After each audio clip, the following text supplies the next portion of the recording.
Hey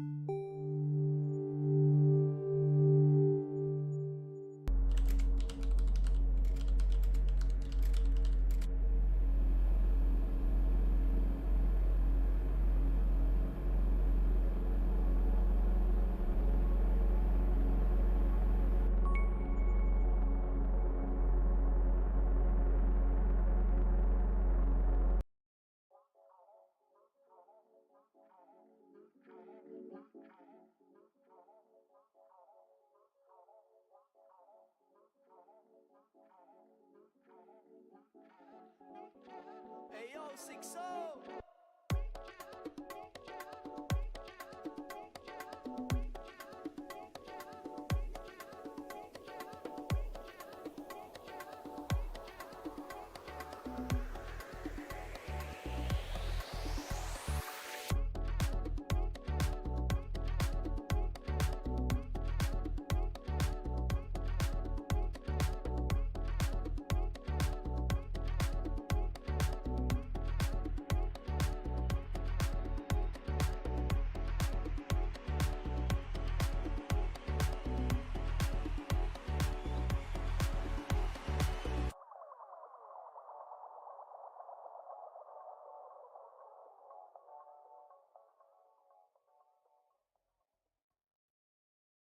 Hello and welcome to SOL Valorant Division 1, where today we have some great match lineups on display for you. My name is Icky Dragonfly, and today I'm joined by my fellow caster, Jertix. Now, in the first split of today, we have Billy Bob Gaming versus, and I'm sorry, I'm not Swedish, but I wanted to give it a try, Västerås Esports, otherwise known as VEF. I'm really sorry if I butchered that. I wanted to give it a go. But that's the lineup for the first split of today. Now, last week, I'm pretty sure Billy Bob lost 2-0 to the Royal Legion, as well as VEF winning against Godsent. What do you think about last week's games and how that's going to impact today's plays, Jertix? These losses, I mean, so start off with Billy Bob's game, the 0-2 against Royal Legion. Now, Royal Legion was the first team that VEF also played against at the start of this split, and they draw with them, 1-1 scoreline for them. This already gives us a kind of a look at where we might be placing these teams on a head-to-head. And the second game as well, against Godsent, VEF, a strong, dominant 2-0 showing against Godsent, which should be considered a pretty strong team, having made it pretty far in Tier 2 qualifiers for Polaris, for example, and also having a player like Meadow on their team, who previously played for teams like G2 and SK Gaming. So if VEF are able to take down a team like this, their firepower is definitely huge. And after that last week's 13-0, they're definitely looking to ride this momentum, or that momentum that they have into this game as well. And, you know, looking on the other side, Billy Bob, they also played against Godsent already a couple of weeks ago, and they were 0-2 by them. So just looking at stats alone, I would have to say VEF are definitely more favorited in this matchup. They definitely have a really strong suit, I would say. VEF currently sitting at 53% win rate, I do believe, overall, just in their Valorant matches that they play in. But not far behind is Billy Bob with a 48% win rate in all the games. So we could see a potentially even matchup today. Do you think it's going to go in favor of VEF, or do you think Billy Bob has potential to try and catch them up today? I definitely think the favor is in the games in favor of VEF.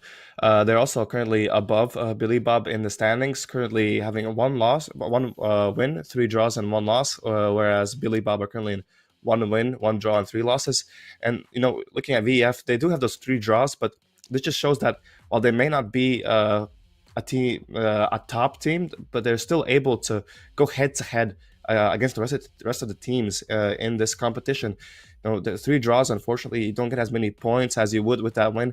But still, this team has shown time and time again that they can go head to head against the top of the teams, like Royal Legion, for example, who are currently sitting at the top of the groups, currently with 8 points, 3 wins, 2 draws, and 1 loss.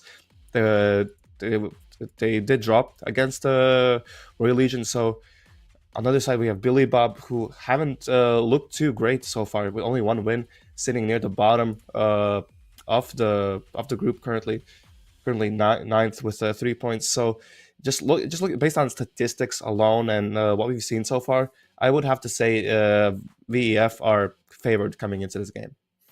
That's true, but it's not just about statistics. This could be a turning point for Billy Bob, a David and Goliath moment where something strikes in Billy Bob and are able to take down VEF. Now, those three draws could indicate, it's one win, one loss. It could be in Billy Bob's favor to even get a draw today against VEF. That could definitely happen.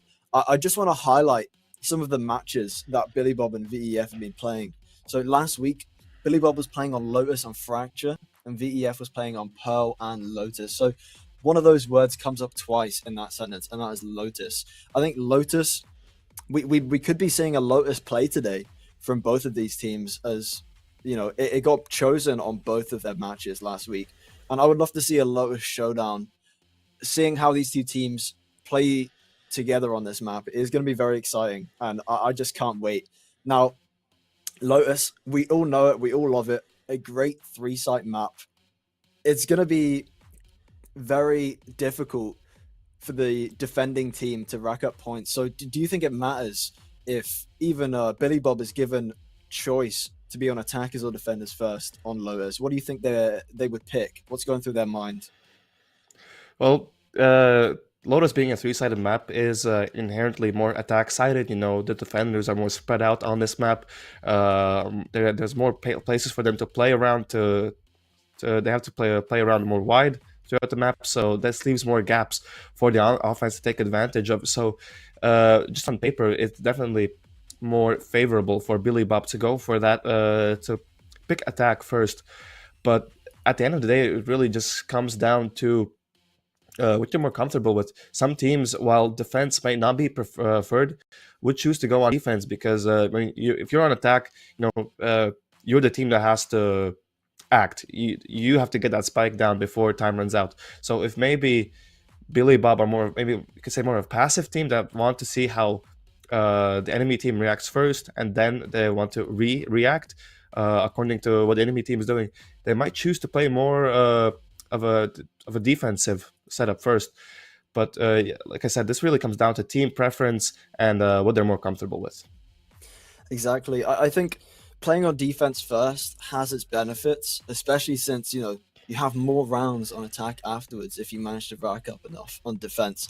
But it's not just a game about skill, it's a mental game. It's about how you can get into the heads of the other team, how you can taint their aim, how you can taint their thinking. If you can outplay them, it doesn't matter how much aim you have. If you're going to the wrong site, you're pushing it too far, you're not pushing it enough. It's all a mental game, not just about the aim in this game. So we'll have to see how that one goes.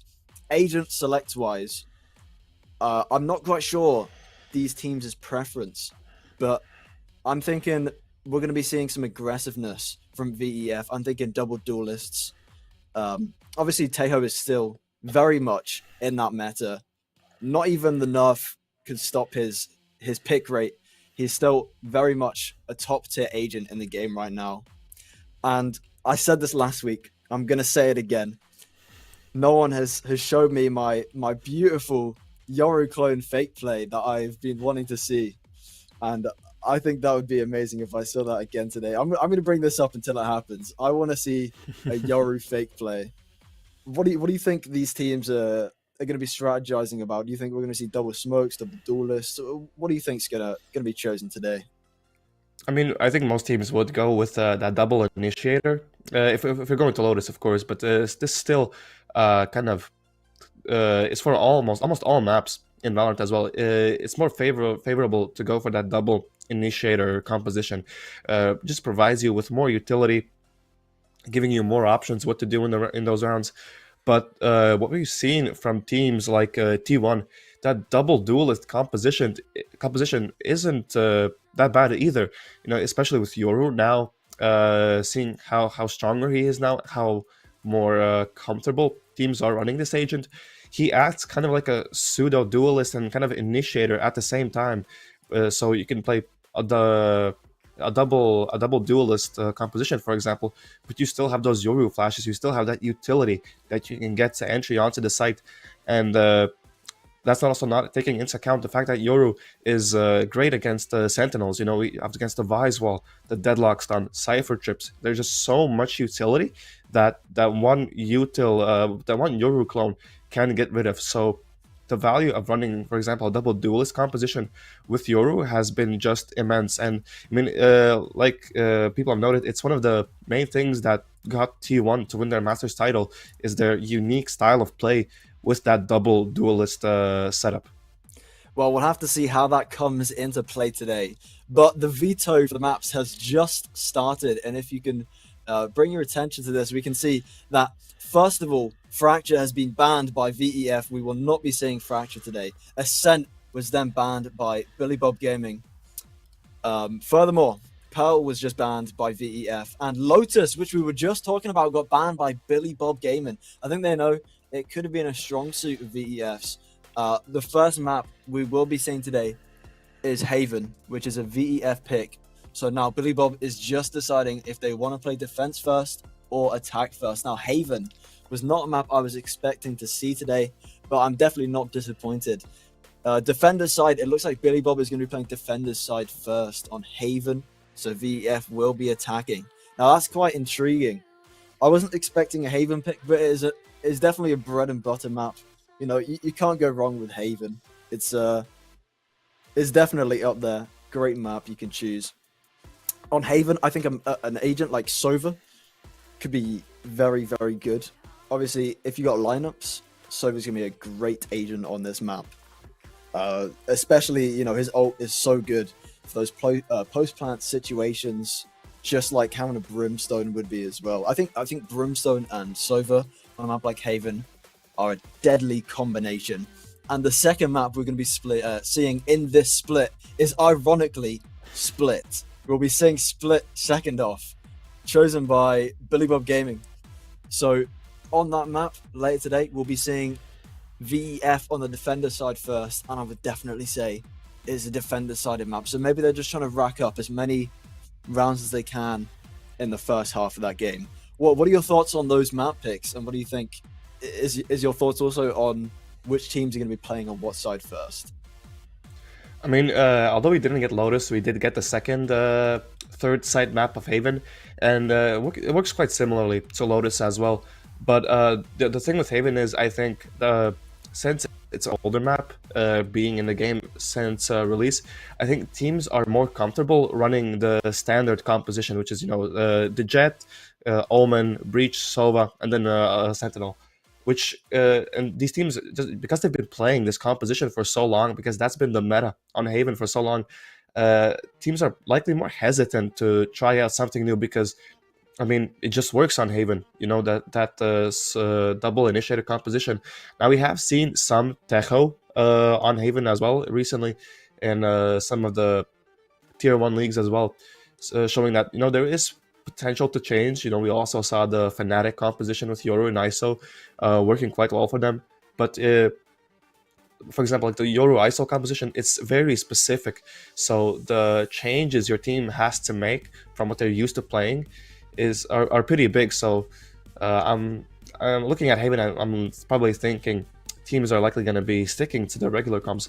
But over on Split, though, I think that is where we could be seeing very different compositions from these teams, because it's really there's been a lot of variety on Split. You know, we've seen teams run double duelist on it. At the same time, we've seen double controller, you know, with Viper and agents like Astra as well to take control of the map. But at the same time, you know, do you want a double initiator to have more utility? Maybe you want double sentinel to have an insanely strong defender side and then try to finish the series on the attack as well. So, well, on Haven, I'm expecting something more regular, something that we've already seen before. Over on Split, I think we could be in for something new. Definitely. I would love to see a exploratory composition. No one's really tried it out that much. I think Omen on a map like this as well is always a good pick. especially that TP. It's such a big map. They got 3 sites. It could just be very good with that ult to just TP to the exact opposite site of your opponent, plant that bomb. Additionally to that, I think Sentinels, double Sentinels would be a big baller play. You've got to be very careful with that, however. Like, those 2 Sentinels could be the make or break of your game right there. Defense, very, very solid. But it could also really cause problems if there's no retake. Like, if the team that has double Sentinels gets onto a site and manages to get a hold of it with both of their Sentinels alive, it is going to be a particularly horrible site to retake. I mean, all of that utility is going to be very, very annoying. Like, imagine a Cypher KJ combination trying to retake a site would just be absolute hell, especially having, Breach on the other team, or anyone really with post-plant abilities like Sova. It would just be an absolute nightmare to retake, and I think that would be very beneficial today. Now, we are just going to be in a little bit here, in a couple minutes, we will be going into the first game. Now, expectations of this first game, we talked about at the start that we think VEF has a really good fighting chance, but do you think that's differed now that we've seen the map picks and who's going to be on what side first? I think my prediction is still about the same. Both of these teams also choosing the defender side first, not choosing to play on the attack, which kind of maybe shows. I mean, on split, it's kind of obvious to take the defender side first. Obviously, the stronger half of this map, more favored on the defender side. So that makes sense for the side of VF. But on a map like Haven, Billy Bob choosing to start out defenders first, that begs the question. Maybe they have something prepared. Maybe they're ready with some trap plays that they want to punish. Any type of aggression coming out from VEF. So choosing the defender side first here on a map like Haven, definitely an interesting choice. So I'm excited to see if Billy Bob can show us why they do prefer picking this defender side first on a map like Haven. Definitely. It's going to be very interesting to watch. I'm genuinely so raring to go to see this first match. I think it might just be an even matchup now, especially since it's first map. It's Billy Bob's pick. Oh no, sorry, it's VEF's pick, but it's their pick to go on defender side first. So maybe VEF has something up their sleeve that we don't know about. So it could be a big advantage for them in this first game here. I'm definitely very excited. Sorry, VEF are on attackers first. My apologies. I've just seen VEF on attackers first. The veto is different to what they've actually selected, and I didn't realize that. I'm very sorry for the mess up there. But that could change things now if VEF is on attackers first. That's going to be quite... I'm just thinking about it now.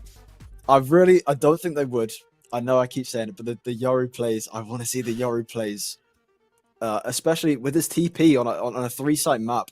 That could be absolute perfection. The rotation would be so fast if a Yoru can just TP around from A to C to anywhere, really. It's gonna be fun, and I just can't wait. Now, the second map of today, after this first split, obviously is going to be split.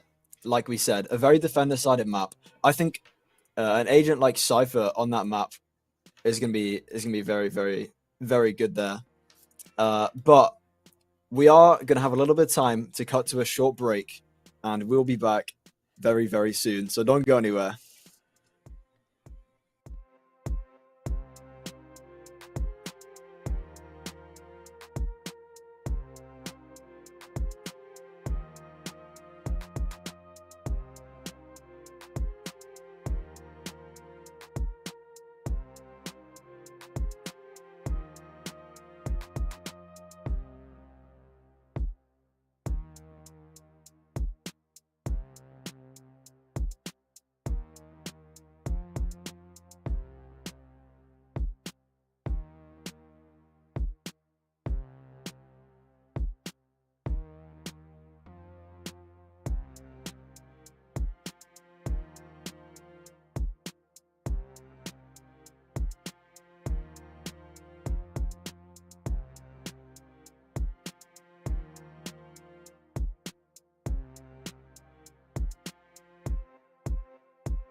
I can see the shadows look like you. I gotta forget, find something new. There's no going back for you and I. You and I. Don't know what you want, I need to know. Don't pick up the phone when I try to call. Tell me what is wrong, oh, what is right, what is right.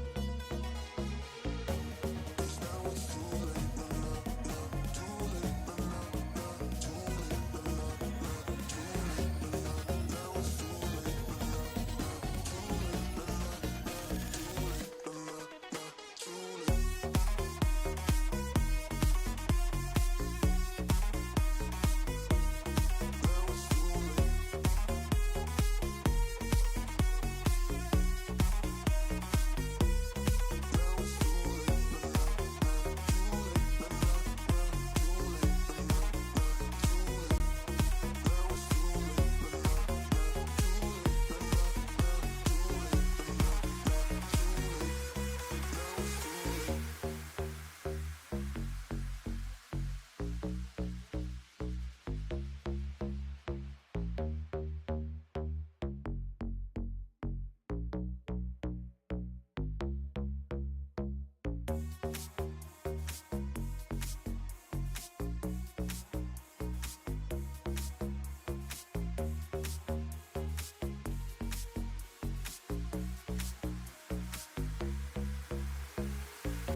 I can see the shadows look like you. I gotta forget, find something new. There's no going back for you and I. You and I. Don't know what you want, I need to know. Don't pick up the phone when I try to call. Tell me what is wrong, oh, what is right, what is right. 'Cause now it's too late, nah, nah, nah, too late, nah, nah, nah, too late, nah, nah, nah, too late, nah, nah, now it's too late, nah, nah, nah, too late, nah, nah, nah, too late, nah, nah, nah, too late.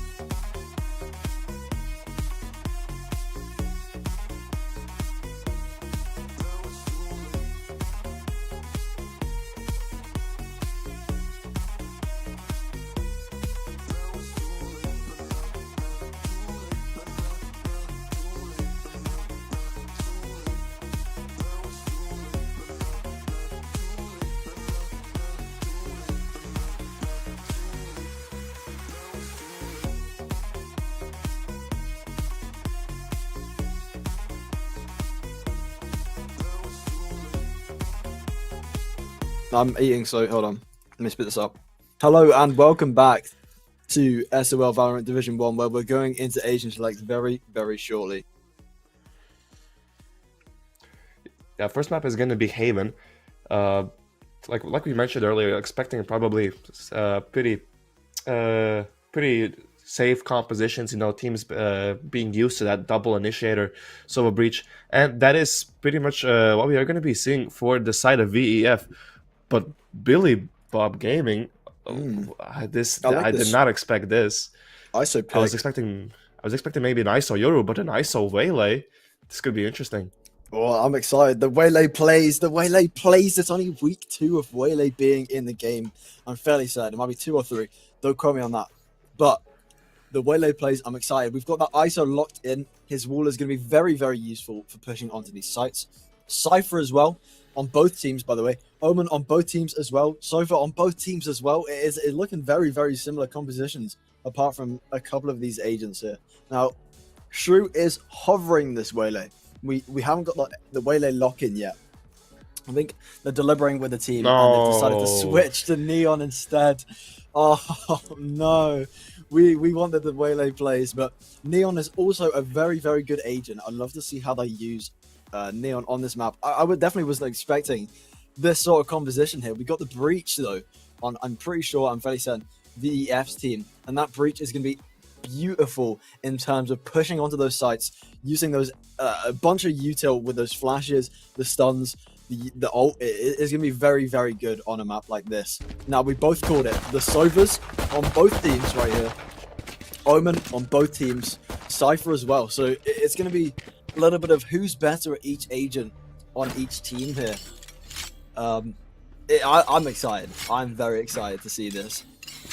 So both teams right now in the buy phase. They're gonna think about what they want to buy first round. You know, it's not too pressing. It's not too much of a pressing matter. But I think Cypher, you know, as a Cypher, you'd buy a Ghost, a Trip, and maybe a Cage as well. For the Sovas, you know, they need a lot of utility, I'd say.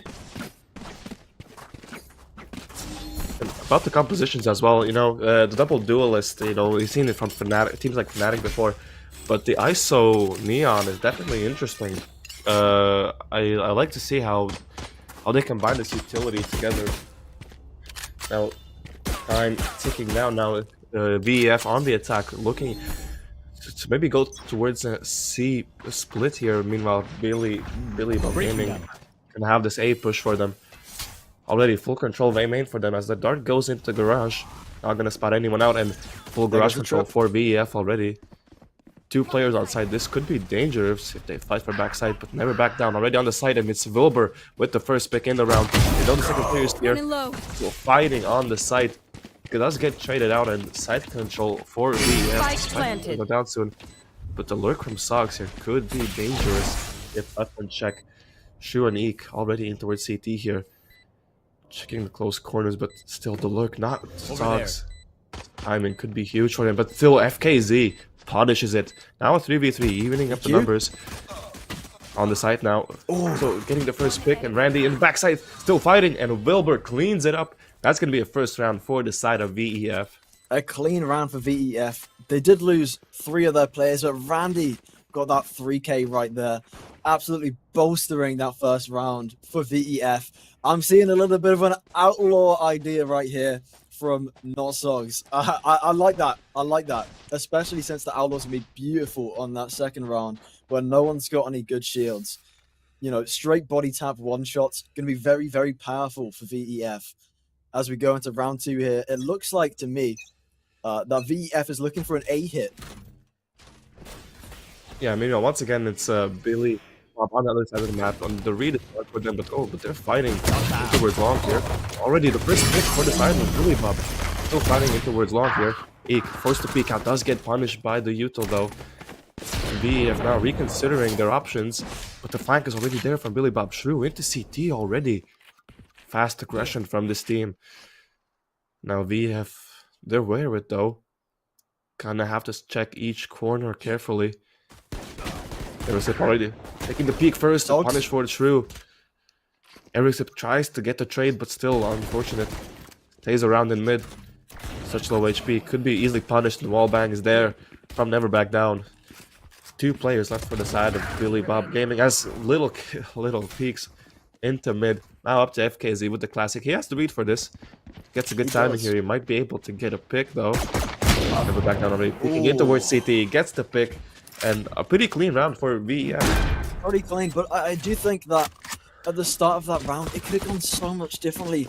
Billy Bob managed to hold that A site, you know, stopping VEF in their tracks and pushing up any further. But they just couldn't get a good flank and go in, and they didn't really push too hard when VEF was just in one area, cornered.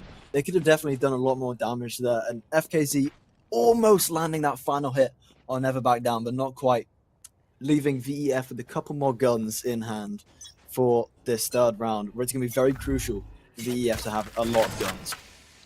Yeah, already similar setup to the first round in towards Garage, and Spam is going to force these players away, relinquishing Garage control. That tripwire is still there, gets them good information, but still not going to be the place where VEF decide to go. They slowed the round down, not really choosing to go anywhere just yet. As Billy Bob just as well, not much aggression from them this round as well. Not trying to push their luck in any way. As the drone is gonna clear out towards A main here. Gonna be making some noise and already drawing rotations. Shrew already on this A side of the map. But it's a fake. The rest of the team now moving up in towards C long. Only Erisip jump peeking in towards long. Gonna be the first one to note of this. Checks the cam and finally spots the first players in towards long. Never back down. Already onto the site. Flash goes out backside. Oh, Still peeking. The blind is great from Wilbur. Gonna halt them for a bit. Still, to the team on the site now. Fighting in towards CT. It's Billy. Spike down. That's hard. Still fighting One in the enemy site. remaining. The rotations 30 are there seconds already. left. They're ready for this execute. But 5:30 left up take what's to yours. an impossible task as Billy Bob get their first round on Haven. A clean comeback round for Billy Bob Gaming right there. VEF playing super quiet as a mouse, trying not to give that info. First going to A, then going to C. I mean, they definitely gave Billy Bob the wrong read by stacking all of their players on the A site, but they just weren't fast enough, and Billy Bob was able to retake that C site very, very fast. VEF losing that round, but now it's, you know, both teams have all their guns, and it's going to be a very crucial round to see who wins this next one. Yeah, and this time 5 people in towards A main. Early TP across, and that's going to be A main control already for the side of VEF. Now Eek already on this angle. But meanwhile, while all this is happening, C main has already been taken by Billy Bob. Wilbur almost gets picked off, but good timing, but never back down is there to cover his teammate for him. Now only FKZ on this side gets spotted out. Flash is great, and never back down, gets the pick as well. 5v3 retake for the side of Billy Bob. This is going to be looking hard for them. Oh, the misplant. But it goes down. Playing it, you know, they've got a really good hold of sight here, VEF, especially with the numbers advantage. It's gonna be hard for this retake. This way. Pushing out, Go, go, go. checking his corners, but no one seems to be found. Never back down, getting that kill on Little 48. Playing it very And it's slowly. pretty much forcing a It's never save back on down, them. gonna Never see. back down. So going for this aggression. He wants the ace. Already has that 3k. Still hunting for more. Trying to take these weapons away, but still Aerosip trying to save it into the next round. We'll see if we can get maybe one more weapon away from this team, but that's going to be a third round on the board for VEF, and a pretty clean one at that as well. Only never back down is going to go down for this time, but still 4 rounds for third round for VEF. Yeah, VEF definitely got that round. I mean, Billy Bob just going back, saving some of their guns for the next round. Did manage to pick up a little nice pick at the end on Never Back Down when they were trying to peek Shrew, and then Eric managed to come from the side of Garage. Never Back Down did not spot that play right there and got gunned down for it. But VEF definitely has a strong advantage here. Yeah, gun's going to be online for them, and Billy Bob not really much to work with them. FKZ only with the Bulldog save from last round. Never back down already. Aerosip still Eric. fighting on this side, gets picked off. And once again, it's going to be side control for the side of VEF. As Billy Bob going to be forced to retake. They did have this push in towards A again. But time after time, it seems Billy Bob don't really have the read on VEF. They've tried these pushes multiple times before. But VEF have just been able to dodge them almost every single round. First contact already in towards Garage as Randy gets the pick. Not aware of the second player though, as Sean finally gonna go out. Reveals the position. Gonna be able to get away safely. Still trying to take these rounds into the next one as well. Don't want to make any unnecessary losses as Eek already getting the first through the smoke. Through with the Vandal. I think he can do some damage as Sog's getting another one on site. Now Never Back Down cleans it up. And 4th round for VEF as they save most of their weaponry into the next one. Wow, great round again for VEF. They planted the bomb very openly. You wouldn't see it normally in that sort of position, but it definitely worked out for them. You know, if you were Billy Bob Gaming, you wouldn't know where to see where the enemies are coming from with that spike plant. It's definitely working for VEF. And Randy, great use of utility. Just stopping FKZ, making him get off his drone. And if FKZ did not get off his drone there, that would have been game over for him. Just great use of utility, great space making. It's going well for VEF in this first half right here. But look at how, oh my goodness, look at this stack right here. Blind goes out. It's gonna be dangerous. ISO will pop as well, but Little 48 already going down. No shield online and Never Back Down. Still fighting in the ult, but it's Billy Bob still equalizing.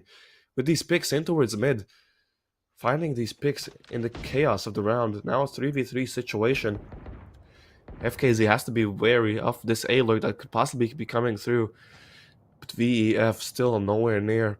Now Aerosip and Shrew grouping up towards the C space, while VEF slowly shifting without making too much noise, making their way in towards this A site.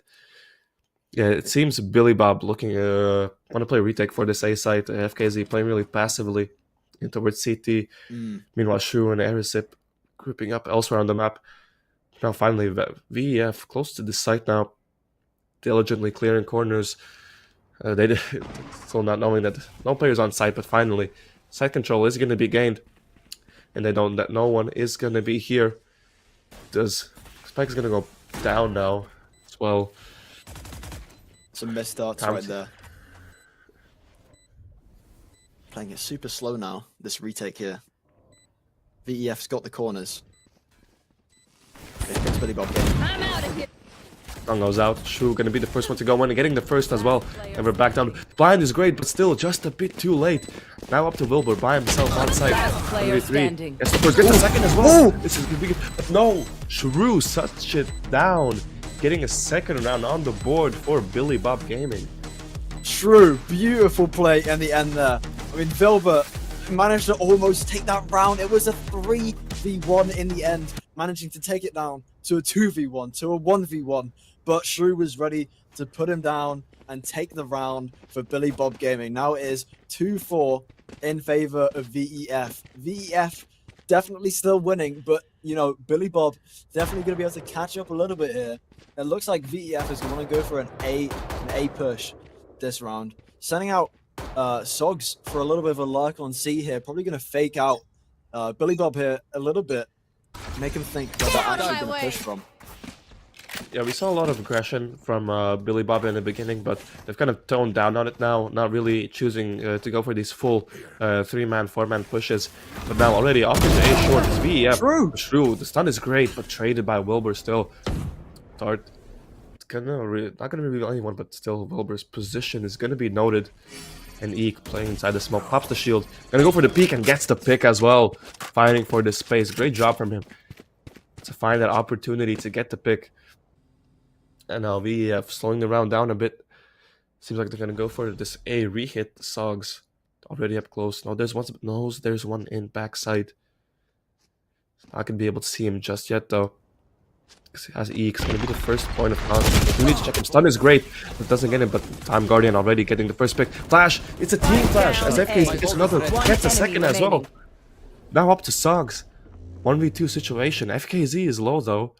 He could make work of this. Doesn't know where Aerosip is though. That's his biggest problem yet. He knows where one of these players are, but the second hasn't been noted just yet. 30 seconds. Spike dropped on site. He has to make a move now. The ult finally gonna go out. Gonna note the positions of these players as he can safely grab the spike now. Knows where these players are and is safely gonna plant the spike as well. Aerosip not choosing to take this fight just yet, letting FKZ work his way around the map. Sogs already taking the CT fight, gets some good damage, but both ways as well. As could be dangerous, but still Sogs gets the weapon out in time. Now 1v1. I think he's a one-shot to this Guardian as well. It's going to be up to who gets the shot on first. And Sogs, the positioning is great. Unchecked by Aerosip. And another round for the side of VEF. Wow. I mean, that absolute clutch right there from Sogs.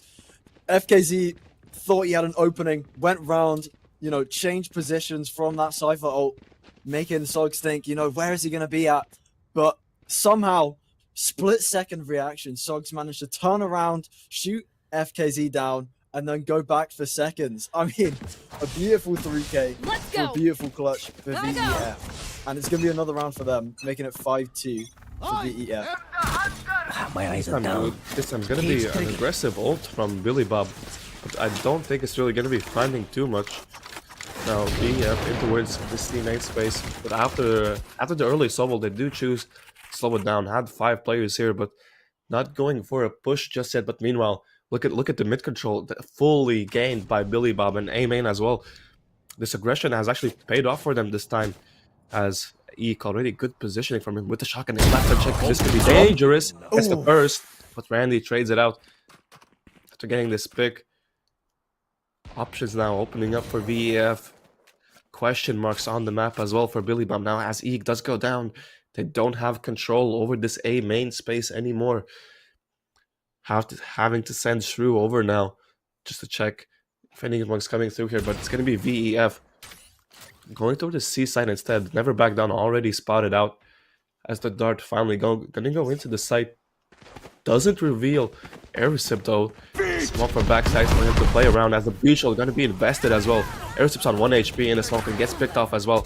Finally, Shrew into backside with the ult, gets the first. Player Still running standing. 10 HP, but still, what can you do with so little? And now up to FKZ with the Spike Sheriff. planted. This was an eco run for Billy Bob Gaming, but the ult invested from Shrew does make it a little bit costly, but now FKZ, everything to do for him. None of these players on site willing to give him a fair 1v1. Instead choosing to play towards long. FKZ diligently checking each corner. Gonna tap the spike. Camera reveals him as well, and Sogs just easily cleans it up. No chance for that spike, you know, defuse right there. I'm not sure what FKZ could have done right there. Randy putting in his ultimate already, you know, getting that site take. Sogs got taken down immediately afterwards. Just absolute chaos ensued. Just, it wasn't really good for the Billy Bob Gaming retake. Shrew inputted that Neon ult, but didn't manage to find any use of it, getting taken down Go, go, straight go. away. Quick feet, quick trigger. I mean, VEF right here, really Go, go, putting go. work in. Looks like another A hit as well. Yeah, but this time it's A aggression as well from Billy Bob. So no damage gained, True. but this push from Shrew could be dangerous. He'll have to check. He's put out FKZ into his long, and Little 48 already getting the first kill from Operator. And into his long, and they're still fighting Billy Bob. Maybe these fix Shrew finally revealed. Has to back off though. Doesn't want to take the fight just yet.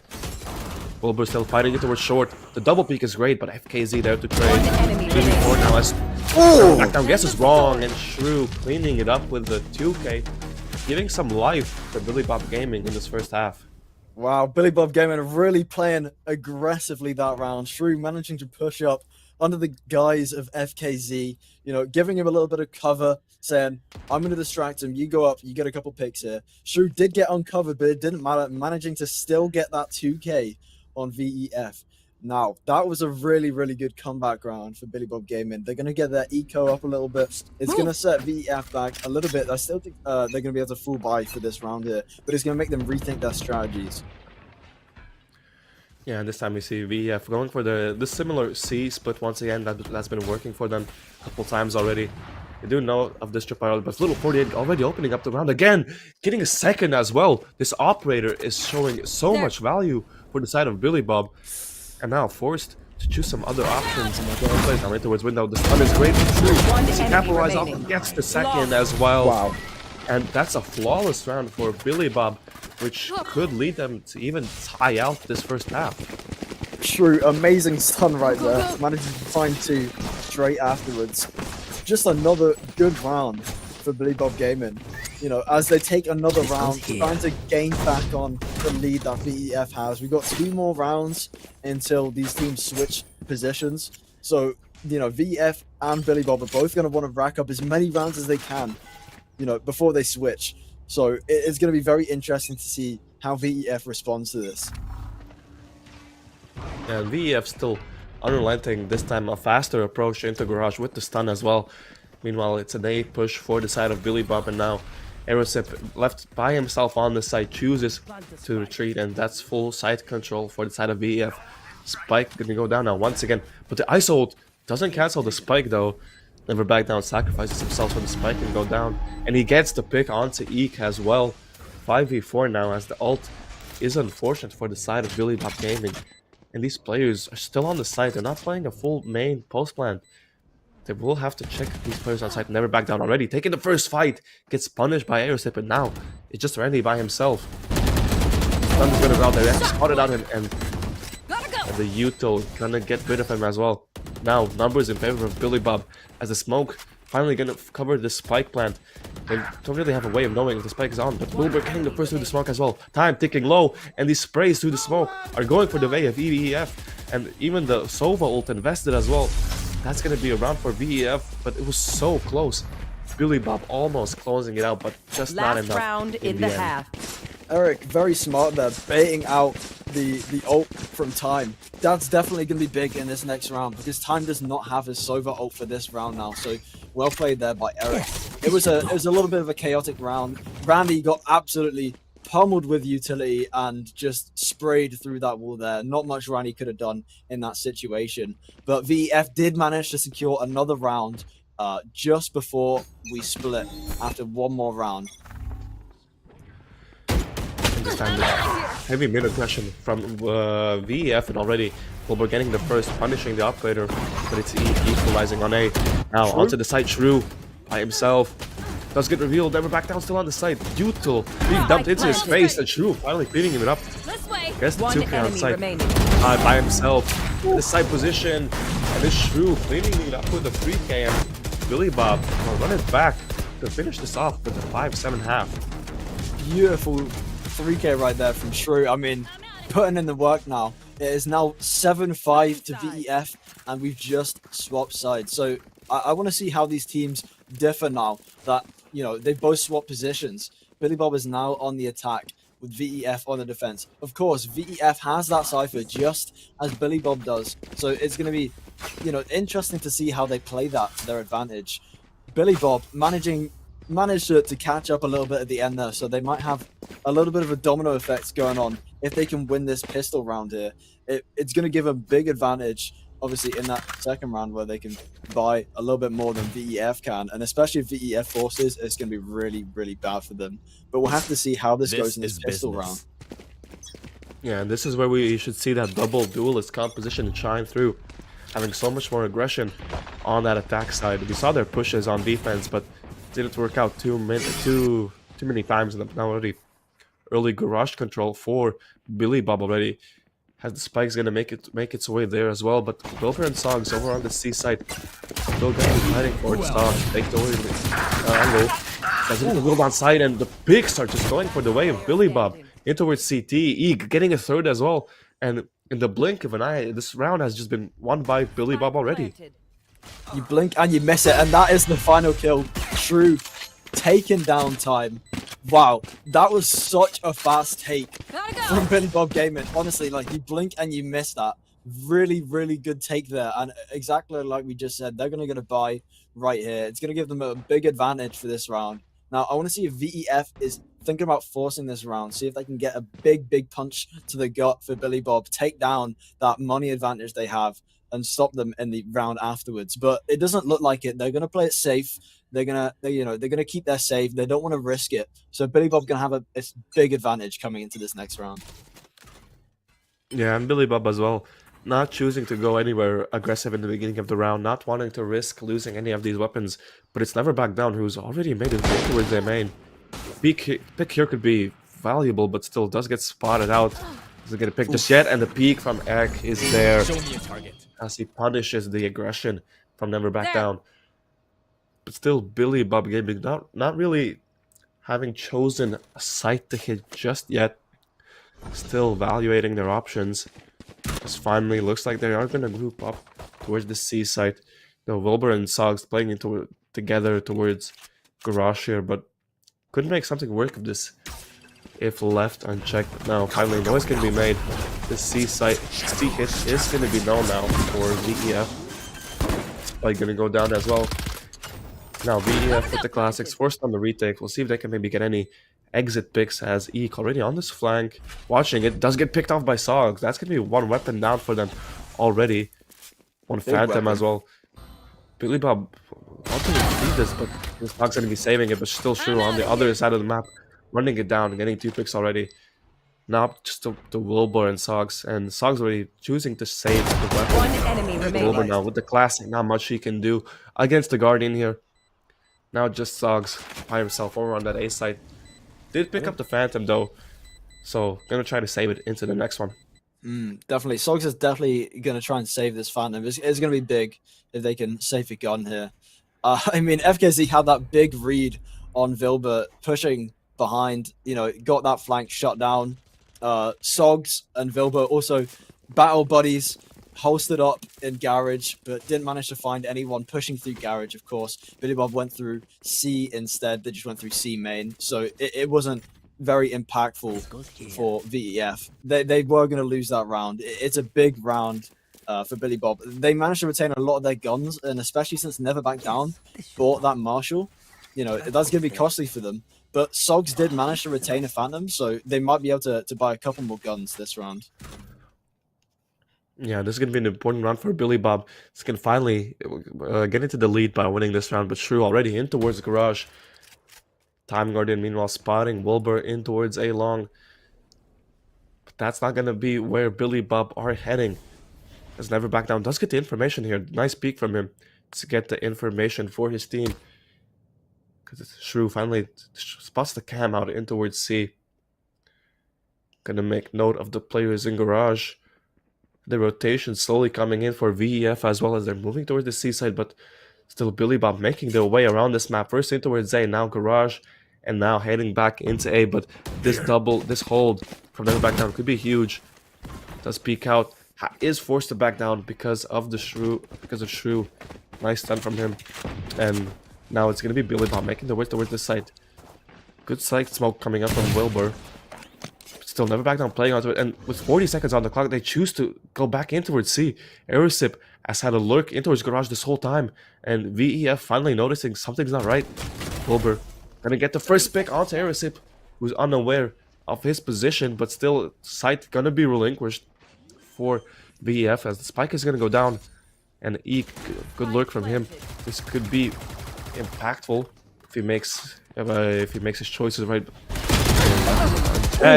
Spite in towards CT is great, but the picks are there for VEF. The guns are there as well. Finally, by himself on the side, FKZ does make something of it by getting those first two, but still VEF cleaning up the round and not giving up the lead just yet. Big fight right there at the end. We saw so many people just drop right there. At the start of the round, I thought it was pretty funny because, you know, Never Back Down was just holding, and suddenly 3 people just came and pushed him. He was like, hell no, I'm getting out of here. Managed to run away from that. They retake so fast. I mean, they were just on it that round. VEF was all on A, and then suddenly something's going on C, and they managed to work as a team so well to get that retake. Billy Bob are going to be able to get their bye this round, though, so it is going to be anyone's game coming into this next round as both teams have their full buys. Yeah, and once again, it's VEF trying to take some early A space as Never Back Down and Time Guardian walking down into A main, uncontested. It's mid where Billy Bob are heading now. Wilbur and Sog here already getting the first Hunter Shrew, who's unaware of a player playing into this position. Now Wilbur walking up into A. Could get picked off by these two players. This aggression is great from them. And left on check, they get the first pick. And BLG just not really checking their corners, just yet unaware of these positions that the VEF players could be holding. Just getting punished for it. They're not checking all of these corners, like you're saying. Oh my god, look at this right here. Never Back Down. And Time. Take down. On FKZ. The 2-man pick. Oh my days. Never Back Down gets taken down right here by FKZ. They're going to play back a little bit. They've got their pick and they want out. It is a 2v4 scenario now. They do have the spike, however. And this push from Wilbur is great as well. Good map control for the side of VEF, taking advantage of these gaps. And 30 oh, seconds but left. Aerosip, aware of it though. And with 30 seconds left, they will have time to plant the spike. A 2v3 situation now, but the read is there for VEF. If they can deny this plant and fight on the site, this could spell disaster for BLG. Flash goes out as Dart as well. Gonna reel both of these players in towards site. 12 seconds left. Spike has to be planted as Aerosip getting one person in towards CT, evening out the situation. Sure, I'm gonna spot Randy as well, forced to back up in towards CT. Both players now flooding into the site, while the Billy Bob players choose to play in towards long. Both into Cubby here. No aftershock for Randy to use to flush these players out. Playing off any spike noise. Cam is gonna spot one though. Pops the ult on the first stab. Not gonna hit anyone though. VEF players aware of this. Finally, stun on life for Randy is huge. Gets the first, but Aerosip's still there fighting. But the cage is on the spike. Spike really just too late for Billy Bob Gaming. As it Sogs who gets away with the spike defuse, getting a 9th round on the board for them. Wow. It was a millisecond difference. That was goes just there. such a close round. FKZ putting in the ult right there, but it's fruitless. Just incredible. Last second, managing to take that round right there. This should do. Wow. The 2v4 down to the 2v1, and somehow VEF has done it. They've taken the round. Yeah, and this time it's gonna be Billy Bob with a fast aggression into mid. Shrew already on the B site. Does get picked out by Randy though, who Shrew ran into the tripwire, but now ISO used Randy now up against Eek. Still fighting in the old, but Eek didn't get the first pick, but meanwhile things now looking good for his teammates. Has two of them already fall on the site. 2v4 as Never Back Down, still cleaning it up.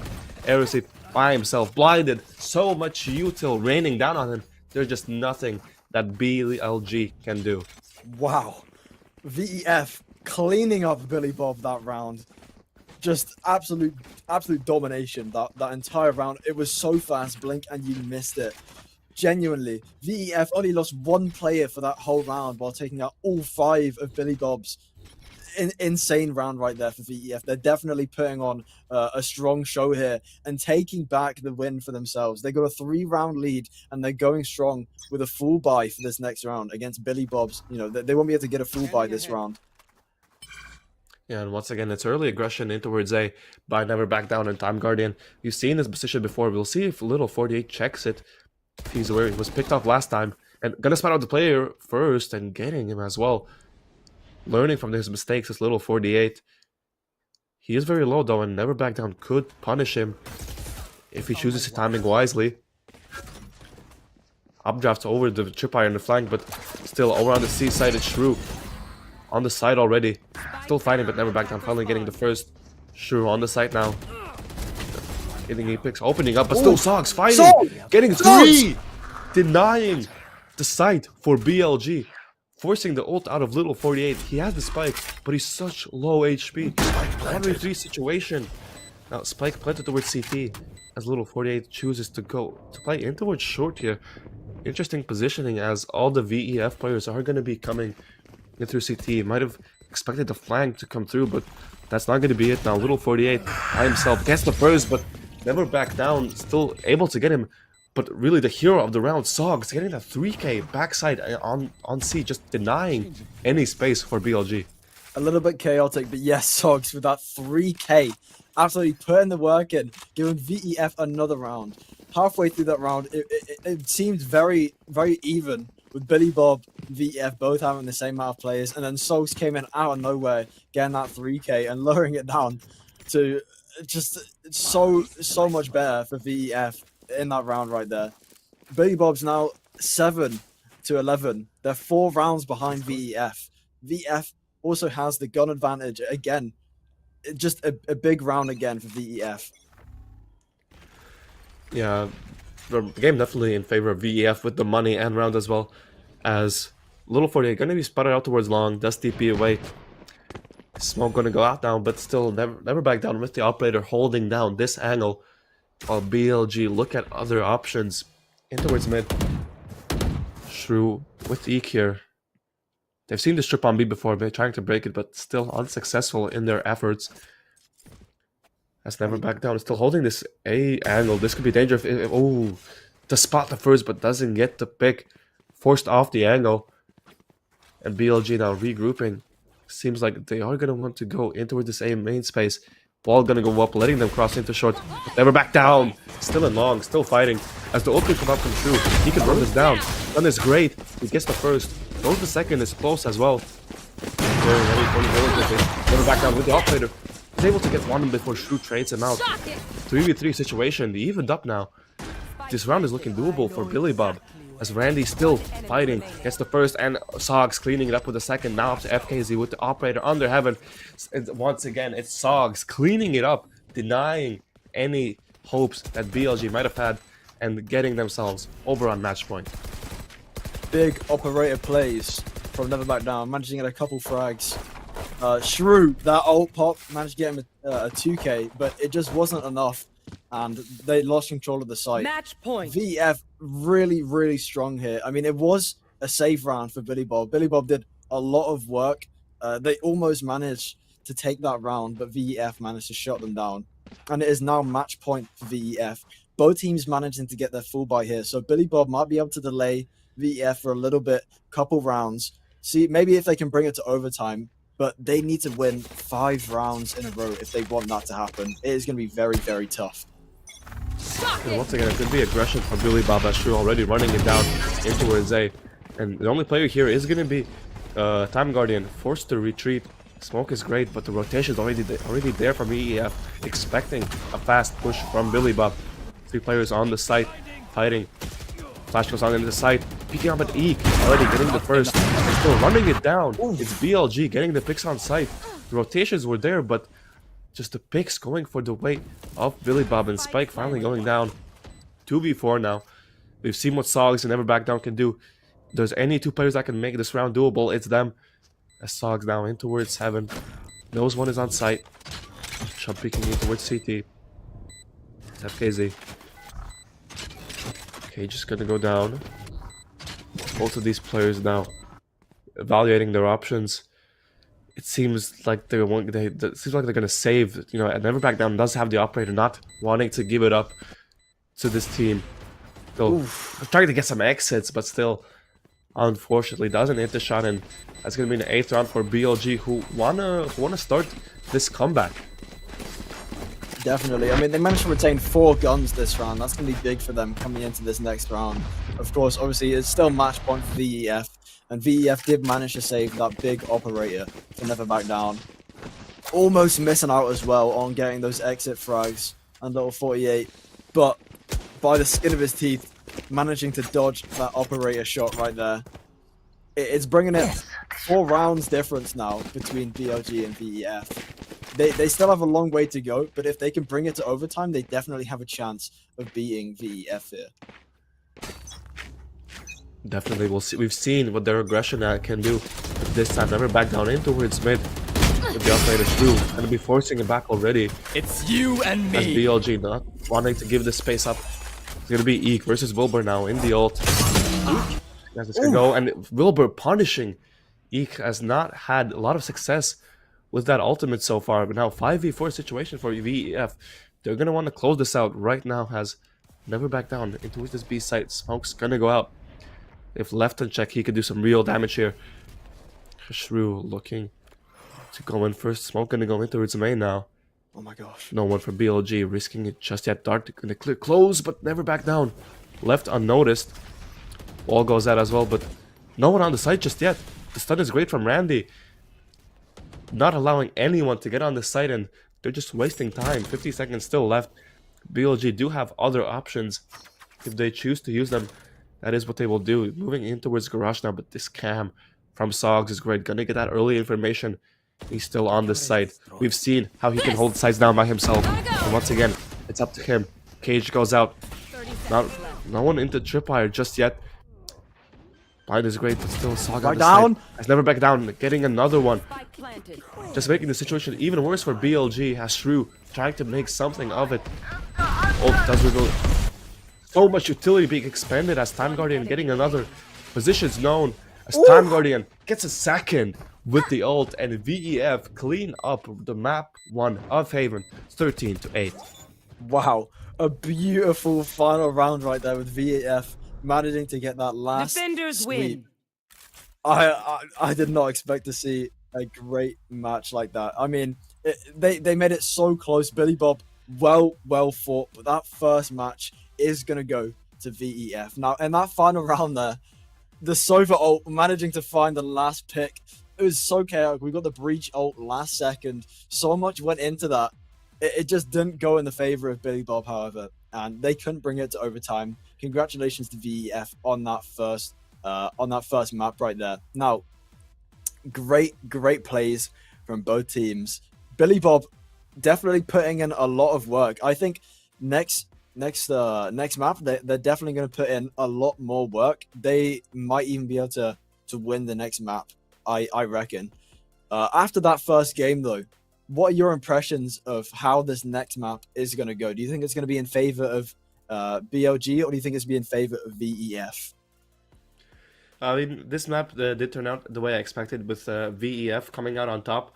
but especially towards the end, Billy Bob did show good signs of life. We saw that their aggression with that double duelist composition can work out, and I think we can a little bit leave this game up to some players not really having a good day. We saw each on the ISO really not being able to get that value from the ult as well, and the entries maybe not being there for them. So we could maybe leave it up to maybe being a bad day for the players, but especially considering this was VEF's map pick, I think Billy Bob actually did a pretty good job.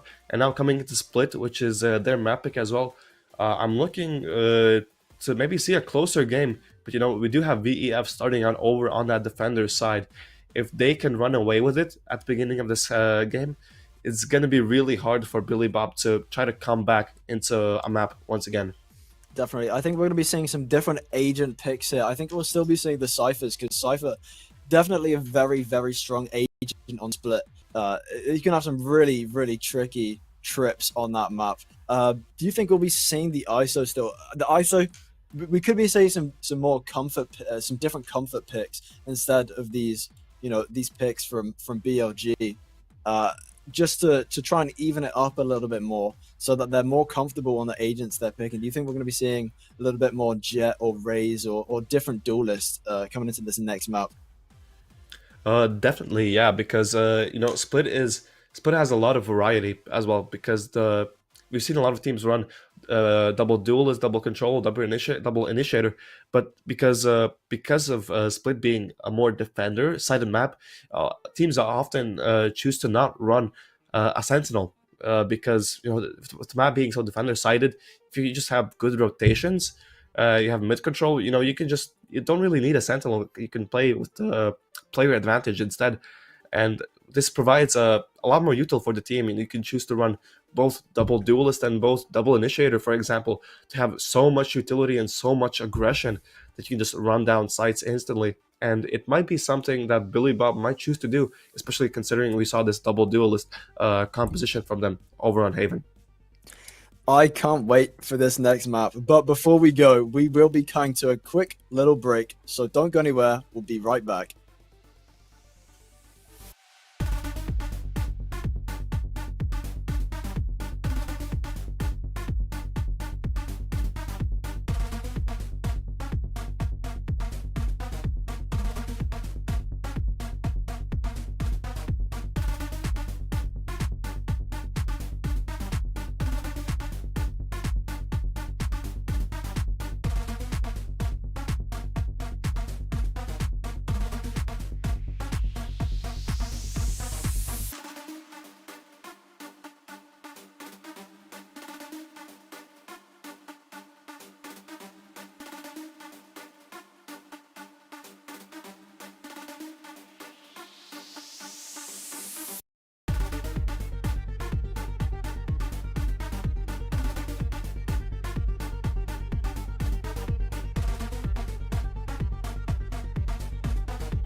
Hello and welcome back to SOL Valorant Division 1. You're joining us after this quick little break where we saw VEF face off against Billy Bob Gaming, and it turned out in the map of Haven, it was 13-8 to VEF. So Billy Bob putting up a valiant fight, but just not managing to get that first map win, and instead VEF taking that.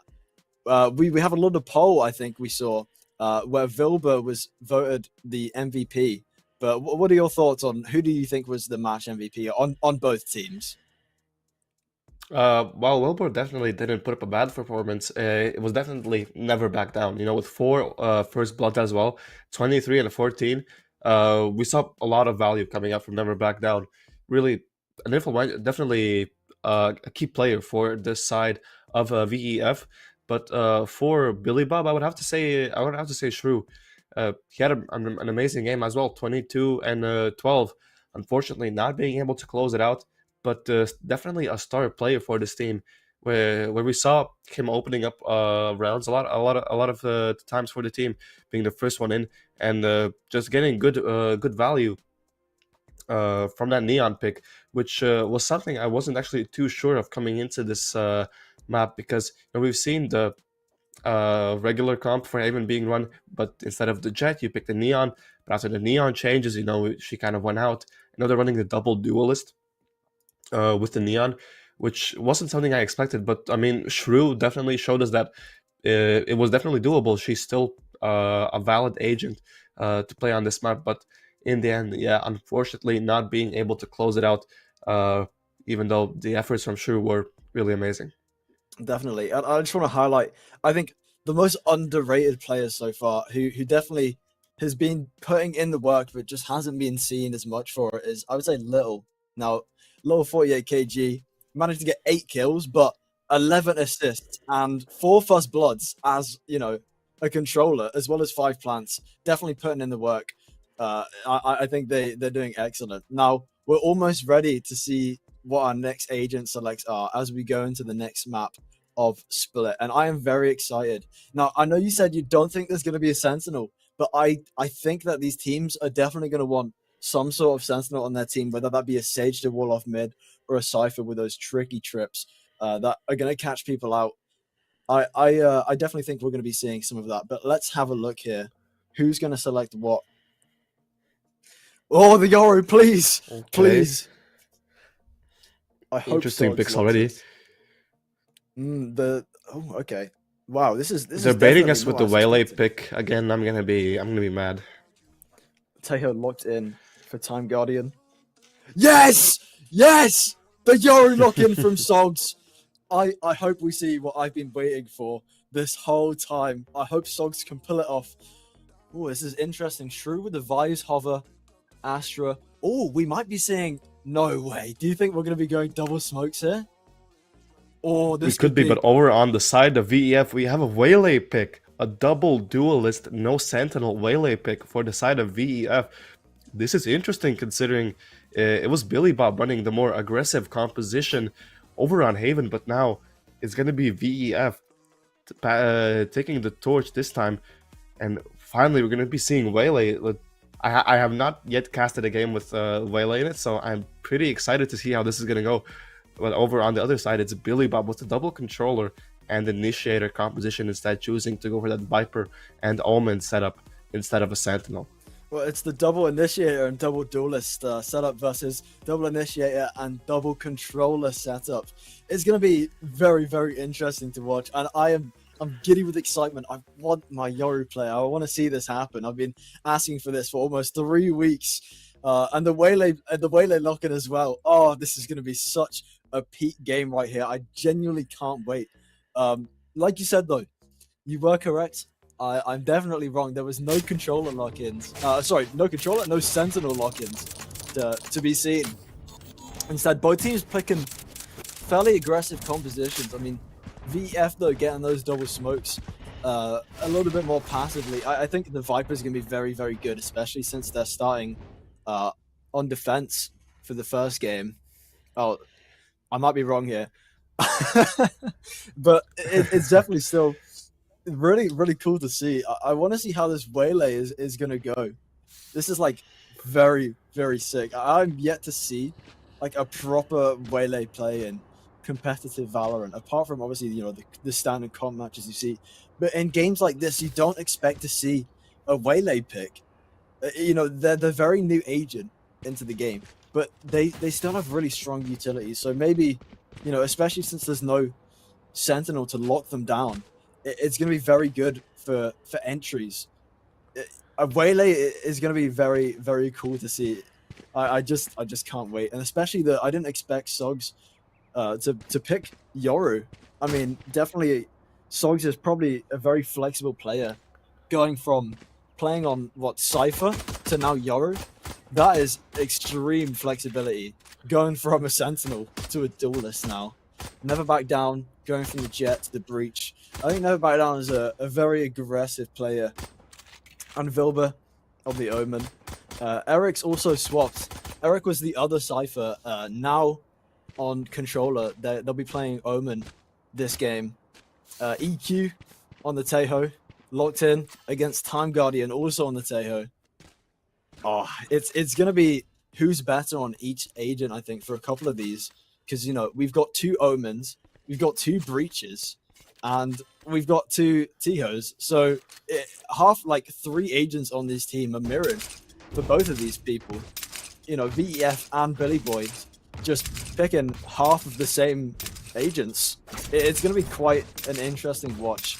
I want to see how these teams work together, coordinate. It's definitely going to be good. What are your opinions on the Raze pick for this map? I think Raze is like a completely fine pick on split, a fine agent, and Billy Bob choosing a more standard composition, you could say, with the Tejo and Breach double initiator and double controller setup, which is something that I think we've seen a lot more play out recently.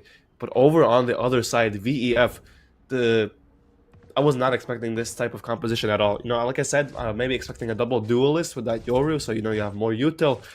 But for Waylay to be the other duelist you choose, it's definitely interesting, because I want to see what value do they, how they utilize Waylay's toolkit, how they combine it with the ISO and Yoru TPs, because I can imagine now with the Yoru TPs and the Waylay dash, you could get the distance you can cross in such little time is huge. Yoru TPs into backside, Waylay dashes in. There's just so much space closing utility for the side of VEF, and I'm excited to see how they use it. But they are going to be on that defender side first, split like we mentioned, being a defender side of the map. Gonna start out here first, heavier setup towards mid as well, not wanting to give this up at all. 2 players in towards B Heaven, and Time Guardian playing in towards Vents. For Billy Bob, it's going to be a wide default. We're going to see the regular Viper wall going out towards A. We're going to be seeing that definitely a lot throughout this game. Try to maybe put some question marks on the map, try to get that A space for them. Now with the barriers going down, it's Billy Bob already contesting mid. Salvo's going out along with the smoke, and with Shrew spearheading this push. Spots the first player. We'll see if we can get away, and Time Guardian. But the crunch from there. Crunch is there from Little 48. Already getting the first Time Guardian. Equalizing. Now, the rest of these players coming in from main, but this lurk from Shrew is amazing. Time Guardian finally pushed out of position. Never back down, but on the side by himself now. Numbers equalized. Patience gonna be halted for just a moment.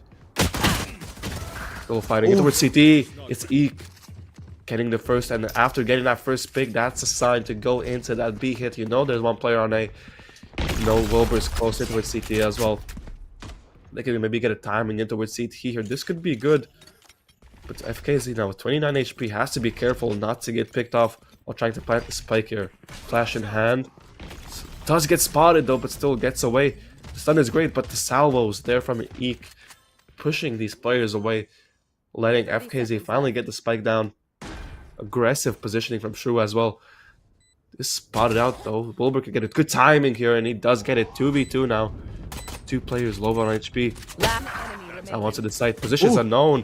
Eek getting the first already. Now a 1v2 for Never Back Down. He's gonna saw how good he was last map. We'll see if he can do it again. Get the first. 3k needed. And he gets it. First round once again gonna be going for the side of VEF. A great first round right there.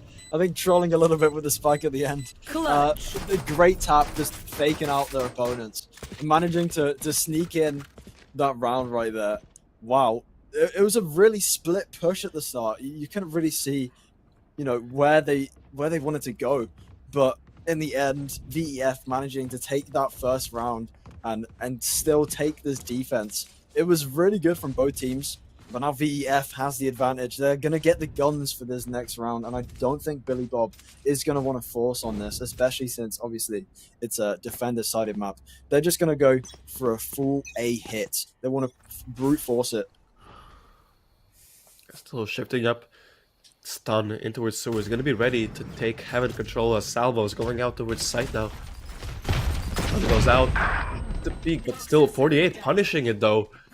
That's 1 weapon down for VEF, and now with full site control, this round might be doable for Billy Bob. Is that going to get the first weapon from VEF? Oh, it was only a ghost though, so not too much to work with. The blind goes out in towards CTS. Randy almost getting pushed back, but Wilbur there to trade.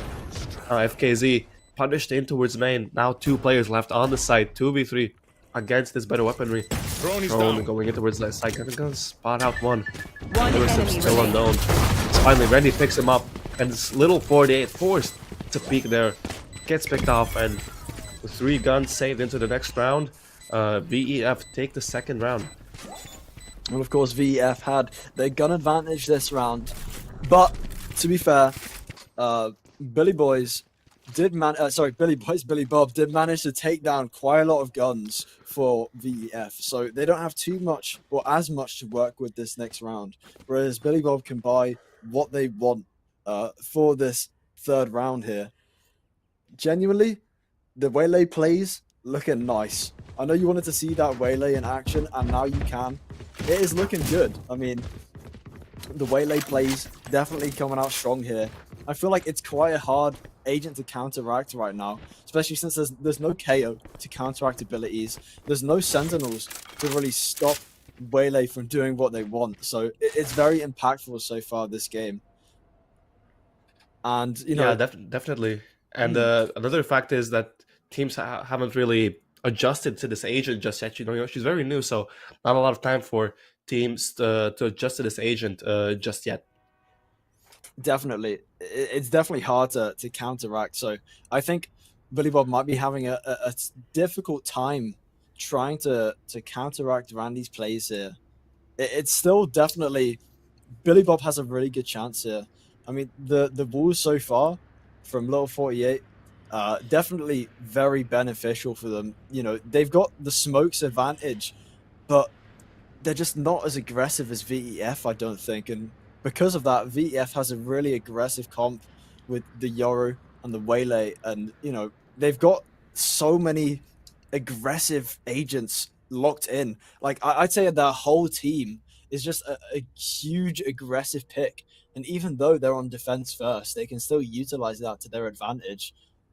With you know the breach as well, those breach stuns and everything are going to be super impactful for post plant, pre plant, just the whole game. It's going to be very difficult for Billy Bob to rack up rounds on attack as well, which is where VEF has their advantage, because even though they've picked a very aggressive team composition, they won't falter when it swaps over because they get to keep their aggressive composition for attack and defense. But it doesn't matter on defense as much because, you know, as you said, player advantage matters more than having a sentinel on defense. Yeah, and you mentioned VEF being a very aggressive team. I also want to mention that 3 of the players from VEF have played a duelist this series. You know, Randy and Sogs now on the duelist, and it was Never Back Down on the Jet on Haven last map. So a lot of flexibility and aggression for the side of VEF. And I also want to go back to the first round of this map. We saw the mid push from Billy Bob Gaming, and although they do end up losing the round, you can definitely see why this was their map pick. That early push in towards mid, leading into that crunch in towards A heaven, was really good and even successful for them. They were able to get that space, get those picks. Unfortunately, the round does go the way of VEF, but we're already seeing, in my opinion, a better performance from Billy Bob on this map than we saw in Haven, because we're already seeing this prep stuff that they have, these specific plays that they're ready to do that are just really specific to a map like Split. I think Billy Bob as well. Now that they've got their full buy, they're gonna have all their guns online. I think they're gonna prod and poke at VEF, trying to get as many picks on different sites as they can. As you can see, they kind of split up right now. Obviously, Level 48 has got that beautiful Viper wall on A. Especially VEF is kind of, they've got a good split. You know, they've got 3 on A, 2 on B, and of course, Randy can check mid as well. But I think definitely the play, because it's such a defender-sided map, is just to try and get picks and then move off of those picks. Fast rotates and quick picks are going to be definitely the key in this game right here. If Billy Bob wants a chance at racking up rounds on attack, obviously it can be a completely different story on defense, because having those 2 controllers on defense is definitely going to be a strong advantage. I know VEF has a really aggressive team, but being able to slow down pushes with Viper walls and utility is going to be very, very helpful, especially since, you know, those 2 controllers, it's going to stop and hinder VEF's pushes, and maybe even give Billy Bob just more picks to, like, when they're pushing up, when VEF's pushing up, sorry. It's going to give them more chances to get kills, which is definitely going to help them out. No, yeah, and while we are in a tech pause, still waiting for these players to reconnect. Important round for Billy Bob. How to make something work of it. You've seen what VEF can do if you give them that head start, giving them that space to work with round wise. And once again, it's Billy Bob grouping up towards mid. We saw, like we mentioned, we saw this in the first round, an early push in towards mid, and we might be seeing it as VEF choose to push in towards A this time. And Salvos once again going out in towards mid. Randy? They're taking the first peek, gets the damage onto Erisip, TPs away. That we're seeing that usage from the Waylay, going for those aggressive peaks, like peeking out the smoke, being able to get away instantly. That's the value that they're getting from this Waylay. That's the aggression that they can choose to take with an agent like her. And now Randy already hitting another shot on the Shrew, but the kill is still not there. 2 players now hit with the Outlaw. And the slow just not making things better for Billy Bob, as the rotation is already here for VEF. 4 players on this B site. Smoke finally going out. These players in heaven still locked down. As Shrew finally going out. Position from Sox, not noted as he gets 2 over in towards main. Shrew gets another one. 48 though, getting 2 picks, trying to even out an Eek. Good lurk from him. Spotting on the first. Gets it as well. Time Guardian unaware of this positioning, and in the blink of an eye, Billy Bob have evened things out. 2v2 now. Eek still a pain in their backs for VEF. This position could be dangerous, as Never Back Down does clean it up. Now up to little 48, 16 HP for him, as both players are coming in through vents. Has to think about this timing he wants to take. It's only 1 shot with 2 bullets. Ooh. But no, it's Never Back Down, cleaning it up. And VEF starting to run away with it as they get this 3rd round. It's going to be 3-0 for them. Yeah, I mean, not able to get that kill, not able to get that clutch. It was very, very close. Little 48 left on their own to defend the site. I mean, they got a good rotate round and managed to get that bomb down, but Eek just got picked off there by Never Back Down. It didn't quite work out for Billy Bob. So another round to VEF. That is now 3-0 after the tech pause. And a great round for VEF still. They did manage to lose quite a lot of guns there. But Billy Bob definitely stepping up their game. They might be able to get a good round here against VEF. And the plays are definitely come together a lot stronger. Yeah, definitely. And this time it's Billy Bob. Heavier stack towards this B space, but still shifting up, not wanting to give up any information for the side of VEF. Meanwhile, It's going to be a little 48 making noise over to that A side, but Sogs with the operator picks him up and now spotted in towards B main. Wilbur able to halt this push with a good blind. Peeks out as well. Ooh! Could be punished for this, and he's able to get the first though. Still Sogs already there with the TP, getting another one. Still fighting on the site. It's Aerosip trying to get the first. With the share, not much he can do in a situation like this. VEF getting their fourth round on the board, cleaning up this BLG. Well, it's just not doable. VEF managing to take another round against Billy Bob. Billy Bob, it was such a, it felt like such a fast round. VEF managing to just quickly rotate around and just hold their sight down. Billy Bob not managing to do what's needed, not managing to get onto site. They got a couple picks, but it just wasn't enough. Sogs on that operator is deadly, a deadly force of nature, and especially since Sogs can just teleport around the map at will, it's gonna make it very like I just said, it's gonna make it very difficult for these side pushes. And opening up the round already, and BLG they choose to go towards mid again, but still with one player down already so early into the round, gonna make things harder. That you can't really do that A crunch that we saw previously in the first round. As the player there down already, but still evaluating their options. 3 players for VEF over on that A site, as Billy Bob now making their way into B heaven. Randy gonna be the first point of contact, does get pushed back. And it's gonna be Wilbur on this side by himself, chooses to TP out though, wanting to keep this number advantage into this retake as well.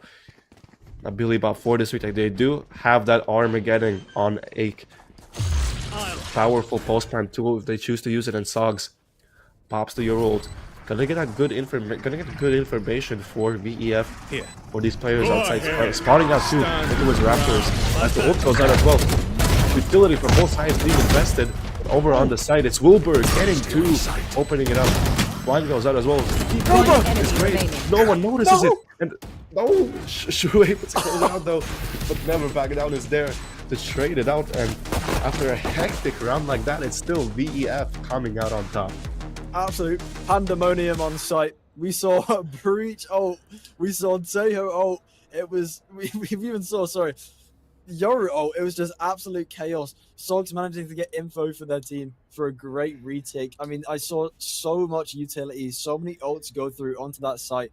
Wilbur almost managing to get those 2 picks from the TP, but not quite. It was a very, very chaotic round, but VEF manages to see clearly through the chaos and take another round with a 5-round lead now against Billy Bob Gaming. The lead just building up round by round for them. VEF seeming unstoppable in the face of Billy Bob Gaming, and once again, little 48, I think he was spotted out. Does see that Sogs TP'd away, but still in towards mid. It's gonna be Wilbur here. We'll see if he gets any information on these mid players. You know, the first gets it as well. Still fighting it towards mid, but Shrew, okay, able to equalize at least. BLG maybe able to get another weapon online for them as well. Could be useful in a round like this. Coming into the weapon, but still Sogs over on this A site with the operator. We've seen what he can do on this weapon. Still unstoppable, still holding strong. And BLG, like, what do you do in this situation? You know, it seems Aerosip's gonna, yeah, they do have to use the smoke to be able to even cross into sight, just leaving them with 1 less smoke if they choose to go for this execute. Shrew now close with the ult. Can use it if he chooses to, but Sogs into his backside. No TP to get out. Oh, lost the first. Flash goes out as well. Still fighting on the site. Stun gonna go out as well, but he still has standing strong. 20 seconds left. They need to get the spike down and the TP across. Try not to get spotted by Sogs. They both move in towards elbow. 12 seconds left. They have to do something now. Sogs still on the site with the operator. Sogs! The classic! Sogs absolutely cleaning up that round with a 4K. Sogs is undefeatable with this operator right here. 11-2. Can you believe it? Another round for VEF. It is 6-0 against Billy Bob Gaming. Wow. Wow, I have no other words. I am so happy there is a Euro picked on this round right here. This map is beautifully played for Sogs' Euro. It's just working out. I have no other way to explain this. Incredible round right there. And just when it seems Suggs is over outnumbered by the players on site, left with an operator, he's still able to make it work. Which has been so valuable these past 2 maps, and now it seems Randy already taking a pick into towards mid as well. Not finding anyone though. TP is out once again. That's the value you get from that waylay there. Similarly to you were able to get that information, TP out safely. Still, not really much noise being made from the side of Billy Bob, just waiting to see if VEF will make that first move. And it seems we might be having some issues production-wise. No, one of the players has DC'd. I do believe it is Raze has DC'd. But before that DC, oh my days. Just, I love Suggs' Yoru here. We're gonna be back to this. That round never happened. Nothing ever happened. Round reset. We're going to be going back to round 7 here before the DC happened. But Suggs is definitely a force to be reckoned with. You don't want to be pushing a site where Suggs is holding, managing to get that 4K the round before. I still think my unsung hero, Lil 48, putting in the work with the smokes, definitely stepping up the game here.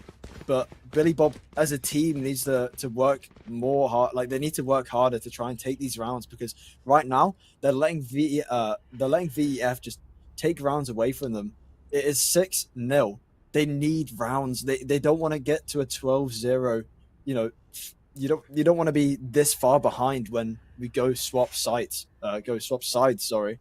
It's really crucial that Billy Bob takes some rounds here.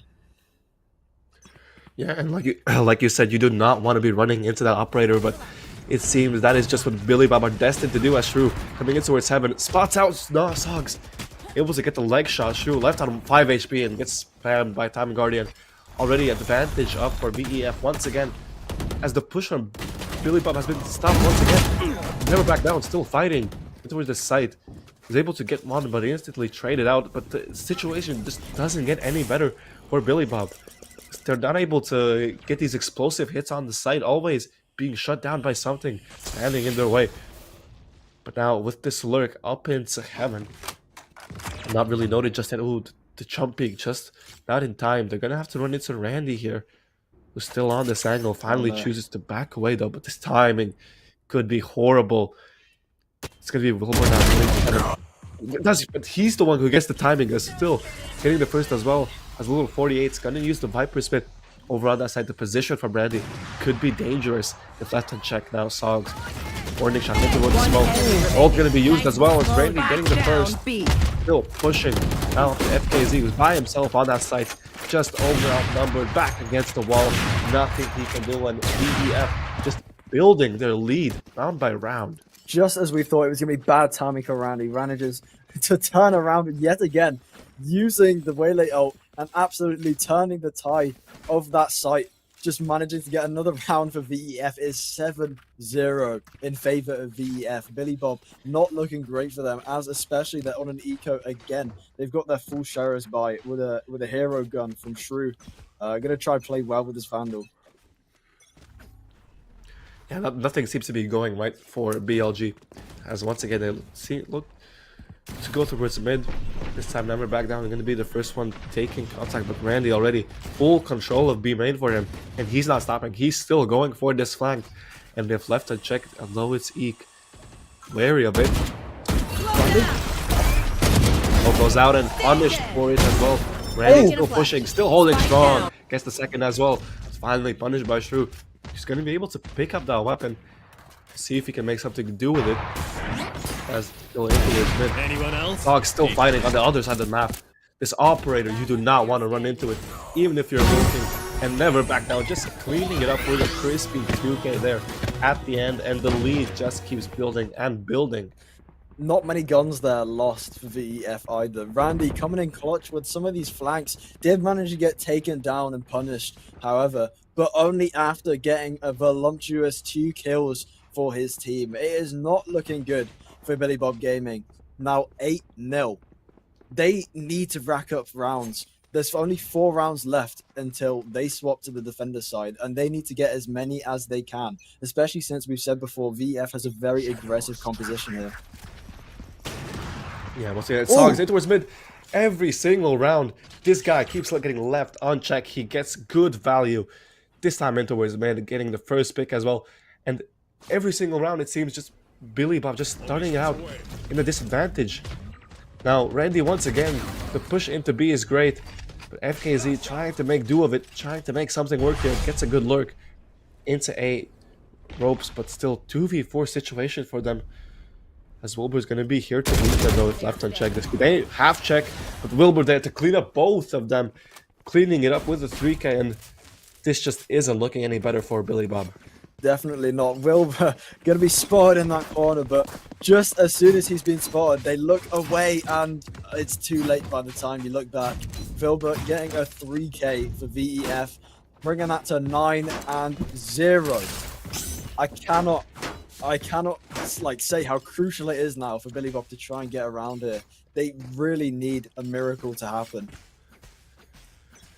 Yeah, Billy Bob have to dig deep to try and make something work of this app still. Maybe try to get a 9-3 half, 9-3 curse as well. Randy, but already this aggression from Randy has just been non-stop. He gets the first but traded, and now Shrew flying into the site. But still, the picks are going for the way of VEF. There's nothing that Billy Bob can really do about this. Nothing is going their way, as once again, numbers disadvantage for them. Spike is going to go down though. But Sogs popping the Yorult, gonna get good information on both of these players, finally spotting at them out. Util gonna be used in toward the side. Shrew still fighting here, gets the first. Okay. Still, but push from all sides. What can he do? Finally drops. It's up to A recip, but still, although they make it close, it's still around for VEF, and this is just looking worse and worse round by round. It is not looking good. No longer can the 9-3 curse appear in this game. Wilbur, the last standing team member of VEF, still clutching on to get that defuse for VEF, making it 10-0 now. There are 2 more rounds until we swap the sides here. It is not looking good for Billy Bob Gaming. I cannot understate this. Billy Bob as well. I think they're going on an eco here. They're gonna have to buy for next round to try and at least get 1 in this first half. But for VEF, they haven't got. They can buy whatever they like. They've got enough money to buy the moon. If you can get the 9-3 curse, have to hope for the 10-2 blessing now as to move in towards mid. Smoke gonna go down, and once again it's BLG trying to take this mid space. Deco spotted out in towards ropes now. Gonna get pushed back from the angle as well. As once again mid space is gonna be taken by Billy Bob, but we haven't really seen them utilize it to their advantage too much, as once again the lurk from Little 48 has been punished so many times by Sogs. And Randy on the aggression again, not accounted for, still fighting. Like BLG just not learning really from their mistakes. That operator not learning from this push onto B. But Erisip, okay, already getting the first, at least evening it out, getting a second as well, making things doable now. 2v2. Time Guardian's position is noted, but still, Erisip peeks into it. Spike down mid. Only gonna reveal him. Has to run this player down. Last player Back up standing. Arias, he gets it as well. Up to never back down. Still, weapon not in hand, and Eek gonna be able to get the first round for Billy Bob in this map. It was such a close round for Eek, managing to take that 2v1 and give a round to Billy Bob. Finally, it has been 11 rounds and Billy Bob has managed to get their first round in this half. Now, you're talking about the 10-2 blessing. It could very, very well happen if Billy Bob Gaming gets this next round, and it could very much do. They could very much do so, especially since they can full buy as much as they want now. But Sogs, they gotta look out for Sogs, because look at this peak right here. This could be dangerous. And this time it's a 2k over on the players. Sogs! Once again, he's not stopping yet. Gets the third. And Randy at least punished for this aggression that he's been taking it towards B all this time. But still, the damage already done by Sogs every single round, finding the value with that operator.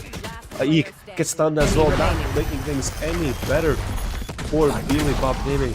Now up to Erisip in this 1v4 clutch. Yorult going to be invested as well to try to find this last player in the last round of the half. Finally gonna be spotted out in towards mid. Rachel invested even as well. Everything in the kitchen should be thrown at him. Oh, what can you do as Aerosip in this instance? So much being thrown at you, and Switching in sides. 11-1/2 for the side of VEF on Billy Bob's map pick is just not looking too great for them.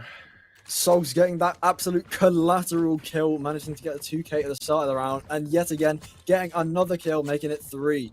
Wow, there really wasn't much Billy Bob could do in that last round there, especially since VEF had many more ults to put in at the very end.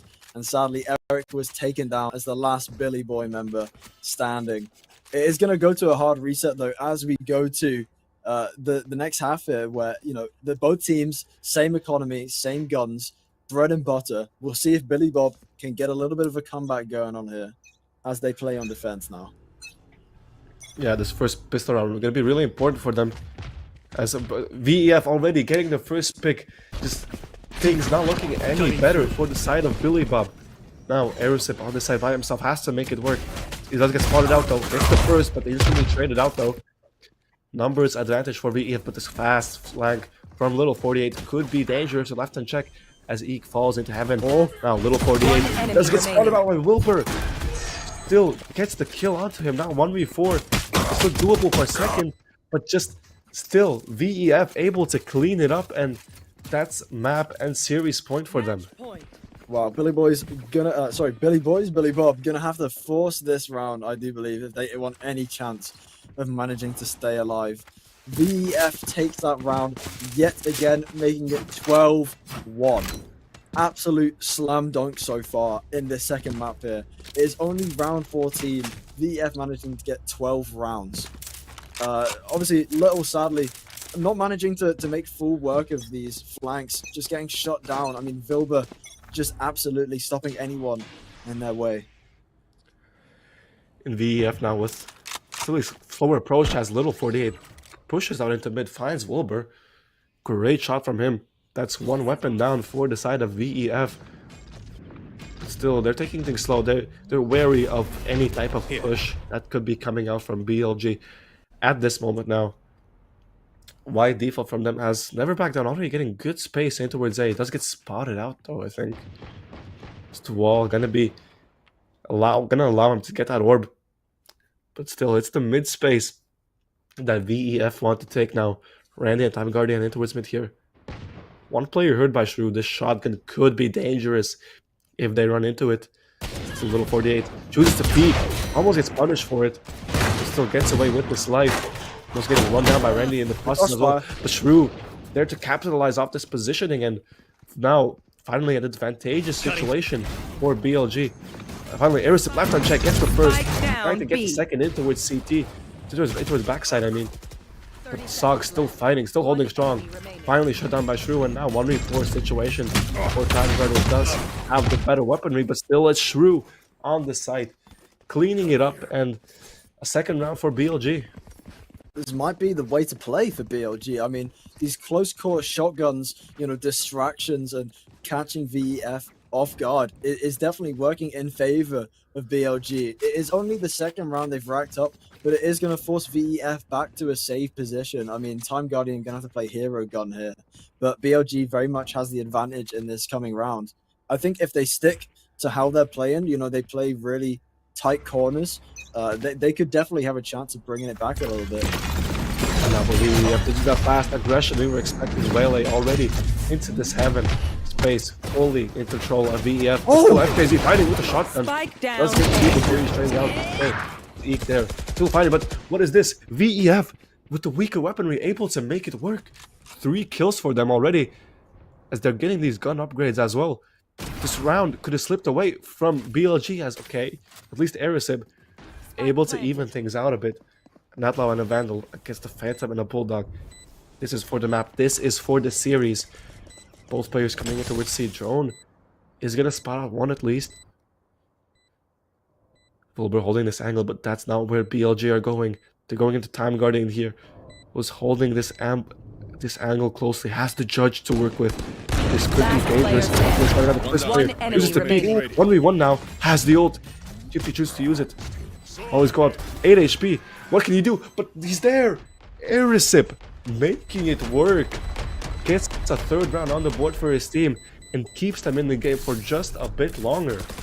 That was such a close round. The BLG managed to bring it to 3-12. Wow. That was such, like, I think Billy Bob made, I don't think they had a good push. They managed to get a 2K, but it wasn't worth it. I mean, VEF managing to get so much more guns that Billy Bob had, just picking guns off bodies. It didn't end well for Billy Bob, but in the end, they did manage to clear out that wave and just manage to secure another round for Billy Bob. But it is still 12-3, and it's going to be very, very close if they want to try and get some more rounds. Yeah, still Billy Bob on the edge here. One round and it could spell disaster for them. Now Erisip's going to be on the side by himself. Spot the TP out. I'm going to go out to the side as well as Erisip forced to TP. And this is going to be full setup for the side of VEF as a fight. Going to go down 2-0, but it's never back down. Punishing who had to drop down. And Randy again getting a kill through the smoke. Every single time, every single round just seems to be falling apart for BLG. Now in the 3v5 retake, we'll see if they can make do of this as they did last round. Now FKZ with CT. Only gonna go out as well, trying to spot some players. Randy in towards 7. This aggressive positioning is great. One player left. Randy cleans it up with a 4K. 13-3. BEF take the series 2-0 against Billy Bob Gaming. Randy showing us why Whaley is very, very much good to use in these matches. Incredible work from VEF as they managed to get their second match win against Billy Bob Gaming. And that is going to be their win 2-0 in the matches against BLG. I mean, we've seen some absolutely fantastic plays here today, and I have absolutely loved it. So congratulations to VEF and commiserations to BLG. Now, I just want to have, your quick thoughts on that last game. I mean, I was expecting it to be a lot closer. We saw Billy Bob performing pretty well on VEF's map pick, but coming into Split, it was just utter domination from the side of VEF. That operator in the hands of Sog was just unstoppable, getting value every single round. And really, he was my MVP for this, not only just this map, but the whole series. In fact, able to play the Cypher first on Haven, now switching to that Yoru role, and just providing so much value to his team, especially with that operator. And just amazing job from him in this series. Definitely. And thank you for watching that first game. But after the break, we'll be back with Leo Esports versus Still Gamblers. So don't go anywhere, and we'll be right back very soon.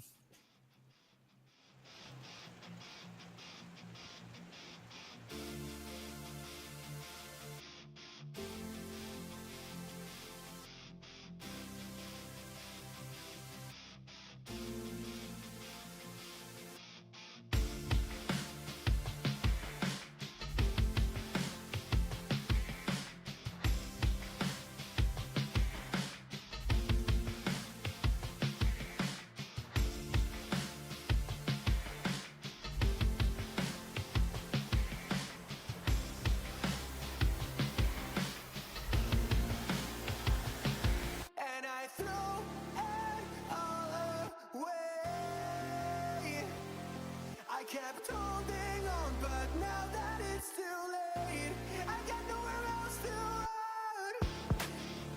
How can I come out of this alive? Watch it all go up in flames.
Hello and welcome back to SOL Valorant Division 1. Now coming up, we have another excellent lineup between Leo Esports and Still Gamblers in our second split of the evening. You're back with Icky Dragonfly, and I'm joined today by my fellow caster, Rue. Hello, hello. How are you all doing? I am here. You might recognize me from some of the league stuff I've been doing over on Lodestar, but today we are here for Valorant. That's right. It's definitely one of the right games of all time. We'll just have to see how they get on today. We are watching Elio against the Still Gamblers, who I guess are still gambling their way through this tournament. Wow, you could put it like that. I mean, Leo Esports definitely has a strong chance today, but so does Still Gamblers. You know, you never know what's going to happen. I think Still Gamblers has definitely got a chance. I don't know how their pick's going to be. I think with a name like Still Gamblers, you think they're going to go for a little bit of a gambly pick, some new agents that, you know, such as Waylay or Yoru could be seen. Obviously, Yoru not being a new agent, but definitely I wouldn't be a shocked if they tricky already one. have been. I'll be honest. Mm. Where they are in the table, they're right in the thick of it right now. 2-1-2, completely even. But unfortunately, that puts them down in 7th place through their 5 games so far. And getting towards the end of this regular season, they're going to have to pick it up if they really want to get some good seeding heading into the playoffs. It is top 8 that makes playoffs here in the SOL. So not the end of things if they can't get a little bit further up. But it'd be so good for them. Get some better seeding. They have to play one of the top seeds coming out in that first round matchup. And it is a brutal single elimination bracket that we have for our quarterfinals. Straight away, you lose, you're out. So they're going to want to get as good season they can get. And it's going to have to start today against Elio. We'll see if any potential gambles will pay off or if they're going to be stuck on the blackjack tables heading into the next one. 100%. And last week, we saw Project Swede beat Still Gamblers 2-0. One of those was an auto win. But for the other game, Still Gamblers lost 13-4 on Lotus to Project Swede. And additionally to this, Elio Esports last week was against Justice Valorant, and they won both of their games 2-0. One of those being 13-1, and the other one being a 14-12 overtime game. So that's just a little bit of, you know, info as we head into our matches today. A little bit of insight into how these teams are going to be playing. Do you think now, after hearing that, what do you think the chances are today? I think Elio are going to have to be the favoured side heading into this best of 2. But it is all to play for. No one wins a single round before the heads get clicked and the pistols get dropped in that first round. So we'll just have to see what happens coming out of it. But Elio have looked like the stronger side overall, getting that extra map win over their opponents already. I'm just interested to see some good Valorant today. I want to see some heads being clicked, some bodies getting dropped, and I'm also here for the util. You know, not enough util gets talked about these days, and I'm here just to see some class Valorant play. Definitely. I mean, who can't be a utility fan? It's definitely an imperative part of the game. But moving on, we have started the veto, and the first map to be banned is Fracture by Elio Esports, followed by Split, banned by Still Gamblers. Additionally to this, Pearl has just been banned by Elio Esports. And after that, Haven was banned by Still Gamblers. So after this, the first map pick by Elio Esports is going to be announced, and that is going to be Lotus. Quite an interesting map. I'm excited to see this. Obviously, it's got 3 sites. Very attacker-sided map, I would say. So we'll see what Still Gamblers wants to choose, if they want to be on the first attack or defense. It's quite a gamble, one could say. Yeah, and seeing how they choose to go on that could be decisive in this series. We'll just have to see. They have chosen to start on the defender side of Lotus, which is definitely a choice. I don't know if I'd make that same choice. Starting on the attacker side, getting that momentum going, and it looks like they've gone Icebox second, which is a very unique pick as well. I'd say Icebox is definitely a bread and butter map. You know, it's always really been here in Valorant. It's always a solid choice, but there's definitely other maps which I feel could definitely play to a bit of a more of an advantage. But I'm sure Still Gamblers have definitely got something locked down for Icebox. So we'll see now what Elio Esports has in favor, if they want to play on defense or attack first for the second map of the evening. Now, I want to go back to Lotus quickly, especially since, you know, Still Gambers has chosen to be on the defender side first. Do you think they're going to be playing a very defensive composition? I expect to see at least the one Sentinel and probably a couple of controllers as well. It is such a wide map. Being able to have someone like the Killjoy sat on C, for example, locking down that map, locking down that site by itself, 12 rounds straight, very important. I wouldn't be surprised if we got something like the Viper and the Omen coming through as well. It might be a bit difficult to attack in, but I mean, hey, if they end up with 8 or 9 rounds, they might not need to attack in all too much. So that will be, I think, the key part of this game, and it is looking like Elio have chosen defender on Icebox as well. Are there any pocket picks that you expect to see today? Because I'm here for the pocket picks today. Oh, I think some pocket picks. Surely got to be Jet in there. Surely, I mean, Jet, obviously, like the face of Valorant. Really, you can't really not pick Jet as a comfort pick. You know, Absolutely.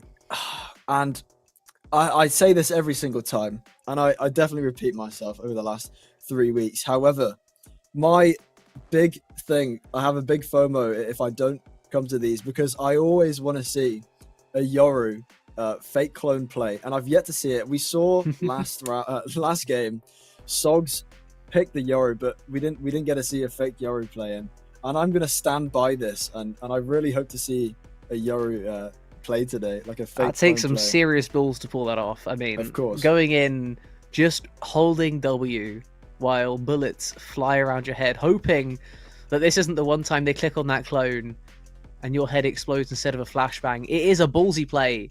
If we see, I will be so hyped till we see that. I cannot lie, I will be so hyped. But personal opinion, not gonna happen. Sorry to Radio Parade, but I mean, if it does, then that'll be absolute cinema, and you could hold me to me saying it's not gonna happen, I guess. Well, I'm hoping Still Gamblers manages to change that today. I don't know. Maybe they go for a little bit of a gamble with it. Yeah, maybe. I mean, it's in the name, right? They gotta go for something crazy. We'll just have to see what happens. Eventually, we will be getting into that first map of Lotus. Thinking back over now to the attacker side, not all too much variety is typically seen. I think Killjoy's pretty standard for both sides, especially looking towards things like that C site defense. You really need something with that stability. I also see a lot of Rays, I think, on Lotus as well. Just a consistent damage, consistent presence on the A-long.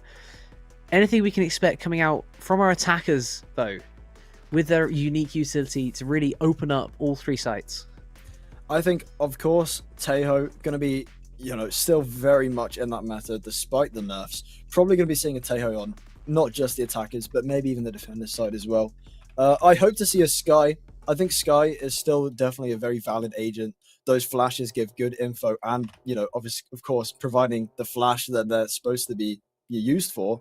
I think Skye very good, especially on attack on this map. The dog going to be able to go around those corners, find these agents hiding in close corners, and be able to just, you know, provide a lot of information with the addition to flashing opponents out. I can see that happening. You know, all of this util will be so key pushing through. There's not actually that much time in around, only 100 seconds to really get on to one of these sites, but it can feel like it takes so long, especially when the defenders, if they do go something on the more defensive side, like the Omen Viper pairing, suddenly that wall up and down every couple of seconds makes those timings really awkward to push through. The smoke's coming from the other side of the map. It's difficult. It'll be very difficult to see how Elio really want to attack into this, but it's definitely not impossible, and if any team can do it, it will be Elio coming into this one with 6 map wins overall in their 5 games. A very solid record so far, and very positive, by the way, in those map wins. Having won 6 and lost 4 to be 33 rounds ahead is kind of crazy, no? Yeah, genuinely, like 33 rounds ahead is incredible feat right there.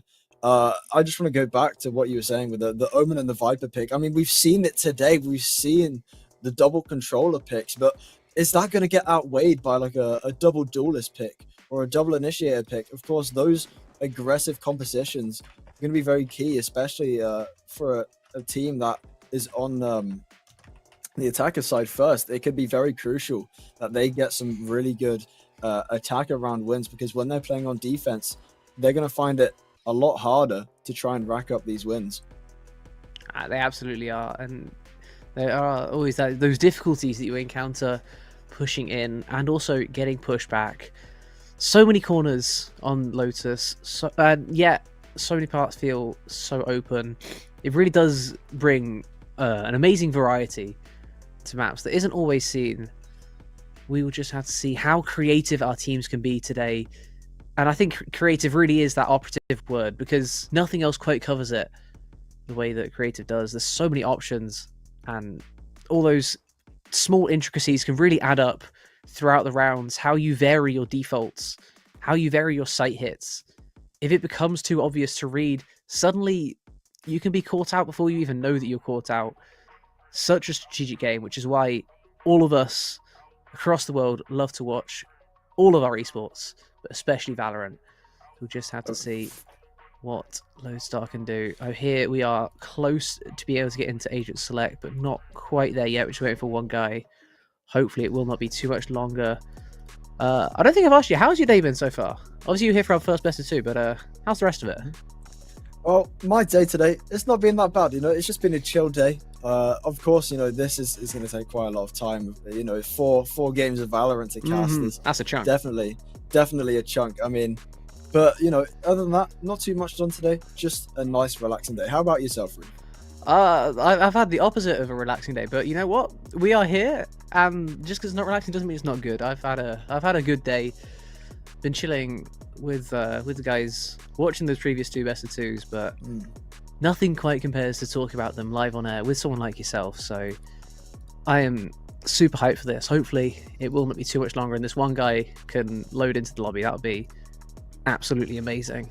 Then we don't have to keep doing this. And while he does, I do believe we're going to cut to a very quick break. So grab a snack, grab a drink, don't go anywhere, because we'll be right back.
Kept holding on, but now that it's too late, I got nowhere else to run.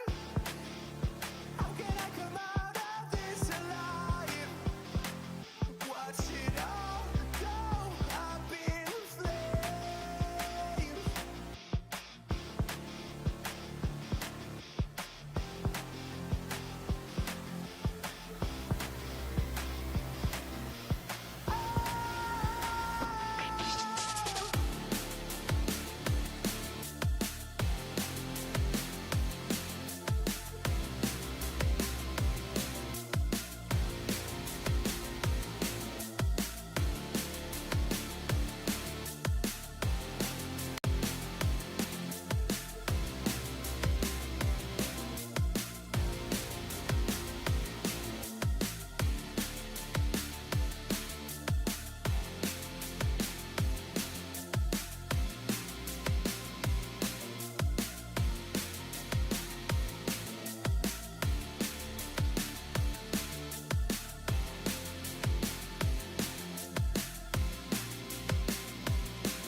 Hello and welcome back to SOL Valorant Division 1. We are just about ready to get into our second split of the evening with Lodestar Esports going up against Still Gamblers on the first map of Lotus, which was Lodestar Esports' pick.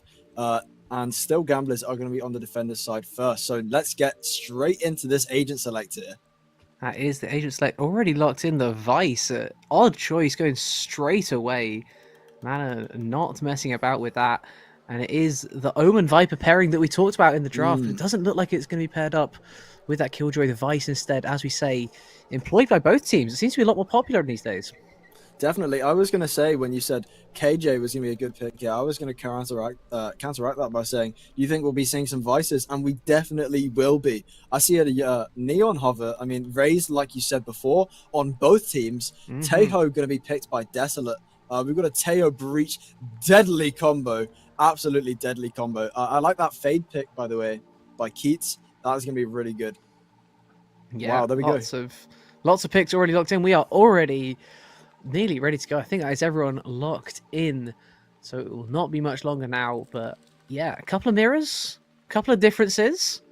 Very exciting agent select coming in. I see double Raze, I see double Omen. But then also the was that the Brim that I saw at the end locked in with the Omen? I think it was I might be wrong. I think it was a Breach. I'm not sure. We will have to see when we get into game, but I'm fairly certain there was a Breach Teho double pick right there. It's going to be very, very powerful. Both of those agents have really, really good utility. You know, the flashes, the stuns, and just all of that damage as well. Let's have a look. No, there is no Brim. There is no Brim. Oh, I got well. baited by something else. I don't know what I saw. I'll be It was honest. probably the Brim. It might have been the Raze pick that really threw me. I don't honestly know. But we will... I guess we'll find out what happens as we now go into the pistol round. The 4 leaning A for the Gamblers, met by a default of Leo, going to come out, but it's going to be the push onto A. Viper himself going to be tested. Omen TPing onto the pillar. Will they get spotted out? Unlikely early. Could be deadly late, having such a nice flank position. Ready to go whenever. On the seaside, My the blind wall is dead. already deployed. Vice losing that key ability for the rest of the round. Unlikely now to be able to do much else. Heading back over towards A long. This Omen is in such a rough angle. How do they clear this? Ecog. And they do. Somehow they do. But taken out. Headshot straight away. Viper not messing about today. And it's going to send the Raze into a frenzy, trying to get across to the other side of the site. Only person able to anchor. Likely able to get it. It's a huge rotate that this has caused. Ooh. Spike down B. But that's the spike drop B. Emil. Perfect timing on the Vice. Already lost his wall, so he knows they can be pushed up to the waterfall here. The timing from Manon is beautiful. Gets the headshot. Trade another one back, but the spike has been reclaimed as well. And the push into CC should secure the round for Elio. Looking likely. But here comes Reed. Wow, another kill. Oh, This Viper, he might go down here. unrelenting, picks up the third, the first and the last, one in the middle to boot. I don't even know how to start pronouncing that name, but the Viper popping off in our pistol, claims the first one for Elio after finding such a key pick on that Omen. I thought he was going to be like completely immovable, but apparently able to be taken out so easily. Genuinely, I mean, that's the first round there for Elio. It's going to give him a big advantage coming up into the second round here. Now, I'm excited to see if Still Gamblers is going to gamble with a little bit of a force. And you can see 2 sheriffs coming out, one from Emil and one from Reed, hoping to get a couple quick picks on Elio here, as it looks like they're pushing straight into the A site. Yeah, straight through once more. Teo left here with the controller to see what they can do, but the swing from Kosh is beautiful. Desolate, decimated. Now the tree room is spotted as well, and Amiru gonna find Emil with the instant headshot on the Vandal. Hello? The rest of the map now gonna be pushed in. Manon gets the first. Can he get the second? They're knives out. Bar will finally trade it, but the rest of the team are here in defender spawn. Only the Ghost, though, they're looking a little bit greedy. Gonna send the Omen in, and he will find 1 and 2. Kosh finishes off the round. Another person getting the first, 4th and 5th kills, if I'm not mistaken. I mean, Also, I think a bit of a bad gamble there for Still Gamblers. I mean, those sheriffs not really putting in as much work as they wanted to, and then LEO gets a couple extra sheriffs for their save right here. I mean, it looks like they've got a lot of vandals in their play. Are they forcing this? I mean, they've got extra guns, but it looks like they're really gonna want to put the pressure on here for Still Gamblers, trying to cling onto this lead here. Yeah, I believe Manon did buy one, dropped it over. A long presence, once again contested, seen this 2 out of 3 rounds now, could look to become somewhat of a theme as this map progresses, but it's going to be met once more by the aggression. The wall goes down, the Omen spotted on high, tagged super low. He's just going to have to try and escape, but it's so difficult. Both teams looking to run away. The Viper going to be stuck in the corner here if they're not careful, and will be taken down. Reed finds the first pick of the round. Slowly pushing up. Man, I'm baiting that wall out. And baits it to goes. perfection. Gets the Vice to take Neil! it. But Emil on the close angle, using the Phantom to full effect, gets traded back by Keats, unable to trade once more though. Spike Down to a down, 2v4. The swing from on top, met by Desolate. He's just going to tuck in the corner on this Teo. So difficult to clear out right now. Manon left alone with a spike. One teammate remaining, but it's so difficult to even get this plant down right now. Definitely. I mean, there's so much aggression coming here. Desolate. And another one, Manon left now, 1v4. Expects the CT push, but they're all coming through the waterfall. Somehow Bar has managed to take that through the wall with the Vandal, even though the Reed was just pushing straight the way through. Didn't even matter in the end. That is a 2-1 overall. Heading into this one, both teams kind of on the edge economy-wise. A really clean round for the Gamblers, though, means if they lose this, they are not completely out of money. Definitely. I mean, still Gamblers bringing it back 2-1. Not too many, like, you know, it's only round 4. There's still a lot that can happen. But LEO has spent a lot of their budget now. So if still Gamblers manages to take this round, it's going to be very beneficial for them. And you can see here that LEO is going for a C hit.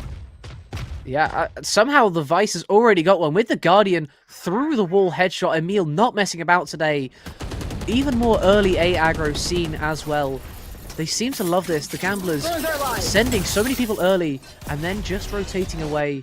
Viper forced to stay over here while the rest of this team is already nearly onto the C site. But they're going to leave it. Run back through long. And meanwhile, Reed gets his head taken clean off. The door's open. They saw Abebar as well. He's going to go into the aim duel and Adridges. I don't know how. I don't know. Viper gets that easily. Finds the third. Takes the angel, but unfortunately, Bar able to find it. Put us down into the 3v3. He is down super low with the decay. We can win this angel on the C site. Kosh will find it. Emil taken out of the round once more. Down to a 2v3. Desolate pushing through CT. Bar looking Spike push planted. the rest of the site. They didn't find the timing. Desolate is going to get one for free unless he moves into the smoke himself. No, he does find it. Kosh on the flank. He gets both of them. What an amazing presence with the Omen using his own smoke to perfection. Finds both in a crazy push through CT. They just walked past each other and somehow Kosh managed to turn it around and get both kills. Incredible round there for LEO. I mean, the Still Gamblers still had a really good run there. I mean, they went on C site and somehow managed to keep their presence there. I mean, Emil definitely putting in the work with these early picks. But damn, a really good round there for LEO. Yeah, see if they can convert it once more into these lighter weaponry coming in. This concussing blow always used at the start of the round to try and grab this ult orb on the A long. Other side of the map, the one way employed on the other side. They're going to find them on the timing, blinded by the Omen. Gosh. Omen gets both. Kosh is popping off already this game. He is going absolutely nuclear. Already able to scare the site, but Desolate has a great timing. He's going to spam through with the Stinger, unable to find the pick that he needed so desperately to get the Gamblers back into this round. Emil effectively now left alone as the Vice is holding onto this Omen flank in T-spawn. Misses the timing a little bit, but I think they might have spotted them. Going to run away from the blind. Just running away from Sheriff bullets. Able to escape. Back down to the site, and he will find it as well with the Outlaw. Clean kill. One more to find on this flank, and it will be a shot baited out. Desolate with a nice shoulder peek. See if he can push this even further, but he has a Viper to push into as well. On the other side, Emil taken out by Kosh. This round should be all but over. Teo going to reveal a position. And I'm going to go with Adridge. with this one. Picking up the final pick of the round. And Ultimate's already coming online for Elio. A flawless round for Elio. Not a single gun or agent lost in that fight. Still Gamblers really not doing too well on that round there. I mean, now they're going to be able to get their full buys, however. I mean, they've got a really good set of ults coming online here on both sides. You know, we've got Vi's ult and, you know, the Reed's ult for... I'm sorry, we've got Reed's ult here too as well. But for Elio... I mean, I don't think the Omen ult is going to be as effective. Showstopper could be met here, by the way. The C push is coming in now instead. The A aggro that we've seen in all 5 rounds, not to be found this time.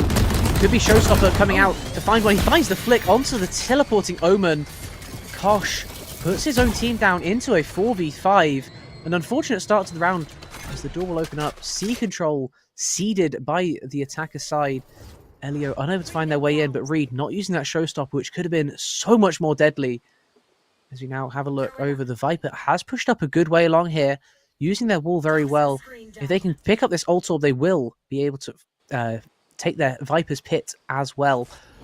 Omen is basically holding this ready for the swing. On the other side, the swing is already happening. Manon unable to quite find the first. Reed is on a great angle, but unable to get the kill somehow. Doesn't quite manage it. Decayed down to 1, marked by the Fade ultimate, and it will be the Viper. Adridge finds Emil on the far side. No Sentinel for this retake in the 4v4. And Adridge will find another. He is popping off 3 already. I missed one of the kills. He found the Omen in connector. Down just the 2 remaining. Oh my god. Looking for the ace. Adridge can push into CT spawn here. He can get the ace if he wants it.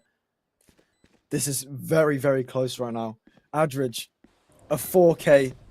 Can they make it 5? Abebar knows. Gonna hit the flash time, but he gets the kill anyway. Doesn't care about the blind. The ace for Elio. Adridge popping off. Doesn't even need his Viper's Pit. Oh my goodness. Elio with an ace from Adridge, putting in the work against Still Gamblers, and that is going to force them back to go to Eco. Incredible round there from Elio. Good coordination and amazing teammates. Wow. I think our cinematic observer has brought to light the severe reality of the Gamblers. They are holding a funeral right now for their chance in this game. Unless they can get back into this with what looks to be some B aggression coming in the breach with the stun peak as well. On the low weaponry, if they don't buy themselves one of these rounds soon, it's going to be so difficult to get back into this game. Aggression it seems to be the name of the game right now. Bar right the way pushed up with the Bucky close range, ready for the flash as well from his teammate. Breach can send it through the door whenever he wants. If he goes right now, the timing is insane. The swing is going to... Just gets the damage, unable to find any more. Such a good angle to find himself in, but it will be the 4v3 retake. Having it now over 2 towards the heaven, 1 towards the C door. It's going to be difficult with just these sheriffs, especially with Admiru so close on the angle. He's slowed down by the thorns, unable to find the kill. Shorty over Sheriff. Emil trades one back. 8 bullets left for Keats. He's going to have to be careful on this angle. Doesn't matter when he has mana and backing him up. Down to Emil, 1v3. Headshot insane. Once more, Adridge showing why he is more than average. He is popping off 12 and 2. I mean, really, really carrying this team right now. Well, I wouldn't say carrying, but definitely top fragging. I'd say carrying. He's 12 and 2. Top fragging. Let's phrase it as top fragging for this team. But you can't forget Kosh. I mean, look at that. 9 and 3. What are these KDs? Where are we right now? It's like, the crazy thing is that it's the controllers right now, right? That's how you would expect coming into this. People who play the duelists want to be the ego dragons. They want to go crazy. They're not even given the chance right now. Controller is just controlling everything that goes on. And it's going to be a little bit of a task for the Sentinel on the side of C. Emil left alone effectively for the start of this one. He's just going to have to fade through that Omen smoke. C-site just handed over to the attackers. Nothing to be said. Hard flanks coming very, very quickly, though. 3 players already pushed through A. This early A presence once more going to be used. Teo drone going to find the boom bot. Unable to get detained, though. And here comes the Viper's Pit as the plant comes down. 40 seconds now. Gets put on the clock. Can these defenders find the picks? No, they can't. Manon takes down Reed without even having to see his head. insta-kill. Bar now opens the door, finds one, tags him low, but he can't finish off the kill that he blinded. Bar takes Manon down to the 4v4. Breach, ult, gonna come out.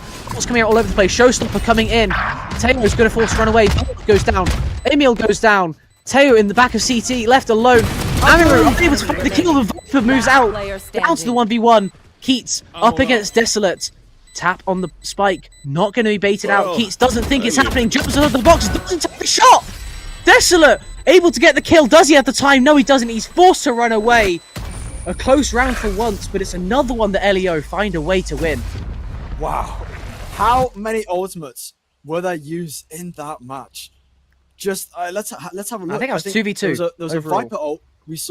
I think we saw 1, 2, 3 to 4 ults used that round, and that was gonna be a timeout. That was gonna be a timeout. I think. This had to come earlier. The Gamblers timeout. Yeah, the Gamblers down 7-1. I'd have liked to see this a little bit earlier. They're just playing with their, playing a little bit too fast and loose right now. I love the air aggression. Keeping it consistent is absolutely fine, but if it's not netting you anything, you're not gaining the map control that you need to get, and it's really pushing you back. As LEO are just exploiting the rest of the maps so effectively right now. I mean, do you think Still Gamblers had the wrong read here? Do you think Still Gamblers should have gone first on the, on the side of attackers? I mean, we said it when the veto came through. It's a happy choice, right? Someone else picks Lotus. You get to choose. When it goes like this, you really feel bad for having that choice. You almost wish that they'd chosen the attacker side and they're beating you like this. When you get to choose your defender side, you get to choose there's more defensive champs, and it still doesn't work. It can't be feeling good. Of course, but it's not just about how it starts. It's the mental game. Like, if you're losing and losing and losing and losing, like what's happening right now, it's a 7-1 game. It's really gonna affect your mentality, and that could really affect how you play, especially when you swap roles. Yeah, and we can see that with their buy as well. A half buy coming into this one. I think if they had a few more rounds to play with, they'd be playing on the eco, ready for 2 more buy rounds. But they can't afford to do that right now. They're having to go aggressive. Vipers were going to drop. They have this A-long presence once more, but Adridge has been so good at holding this part of the map down. He's going to dodge the blind, gets the first stray transfer, unable to quite find Reed. A nice blind coming in there from Aber. But anything else? Emil on the flank angle, on the wall, and Amiru takes his head clean off, jumping through, doesn't give a damn. Amiru obliterating one more, and the spike is going to go down in another unfavorable position. Spike planted. This is looking like 8 already. Looks like it to me. Unless Leo's pushing the smoke. Desolate finds the first, going to get spammed through the smoke. A nice corner angle, but it required a little bit more discipline on that trigger than he could quite muster. And now Kosh is on the flank. I'm not sure if he saw Abba, but he might have. He's going to take him. That's a disgusting shot. I thought he might be going for the knife, but he's glad that he didn't. He needed that Vandal to get that instant headshot, and it is 8 for LEO already. I mean, Abba, really quick reaction time turning around there, but just not enough. And Kosh somehow managed just to Michael Jackson slide while spraying with that Vandal and gets the pick. It's now 8-1 to LEO. Something's going wrong here for Still Gamblers. They're 7 rounds behind, but Ecog looking like he's wanting to play Odin this round. Objectively, sorry, Manon is picking up the operator this round. Yeah, both sides mixing things up. See how it works for LEO is that Odin, as you rightly said, can be deployed, and it's already taken out of the round. Reed gets an insane flick to get the second. Kosh obliterated by the raise, and suddenly there's a way back into this. It looked like the Gamblers were down another round where the first blood went over to LEO. But the Teo in the heavens, unable to stop this plant. Spike will go down. We are already into the shortened round. They're going to push on this. Desolate, spotted out, marked, decayed. Gonna be detaining a beautiful play of the util. Adridge completely outplayed. Had to say it. Desolate finding the outplay. Manon finds Reed in the meanwhile. Keats gets another kill on the heavens, and it's down to the 1v2. Can Keats pull this off? They know roughly where he was. Gets the tracker, but can't get the kill. Abe Bar. Finally, a second round for the Gamblers. It's so needed. Definitely. I mean, you saw that almost a shorty pick. Almost, but Desolate managing to hold down the fort. And, He stopped that shorty kill right there. A really good round for Still Gamblers. It's definitely what they needed. I think they need to just stop that momentum from Leo there. Definitely the timeout has helped their mental here. It's a mental reset. They're back. They got their heads in the game, and they're ready. They're ready to start taking back some of these rounds. They want to try and bring it to 4-8 before we swap over, and that's going to be their goal. But can they achieve it? It's going to be an uphill battle. They're going to have to win out the rest of the half. Only 2 more rounds left. Already racing through this one, and yet more util early used again.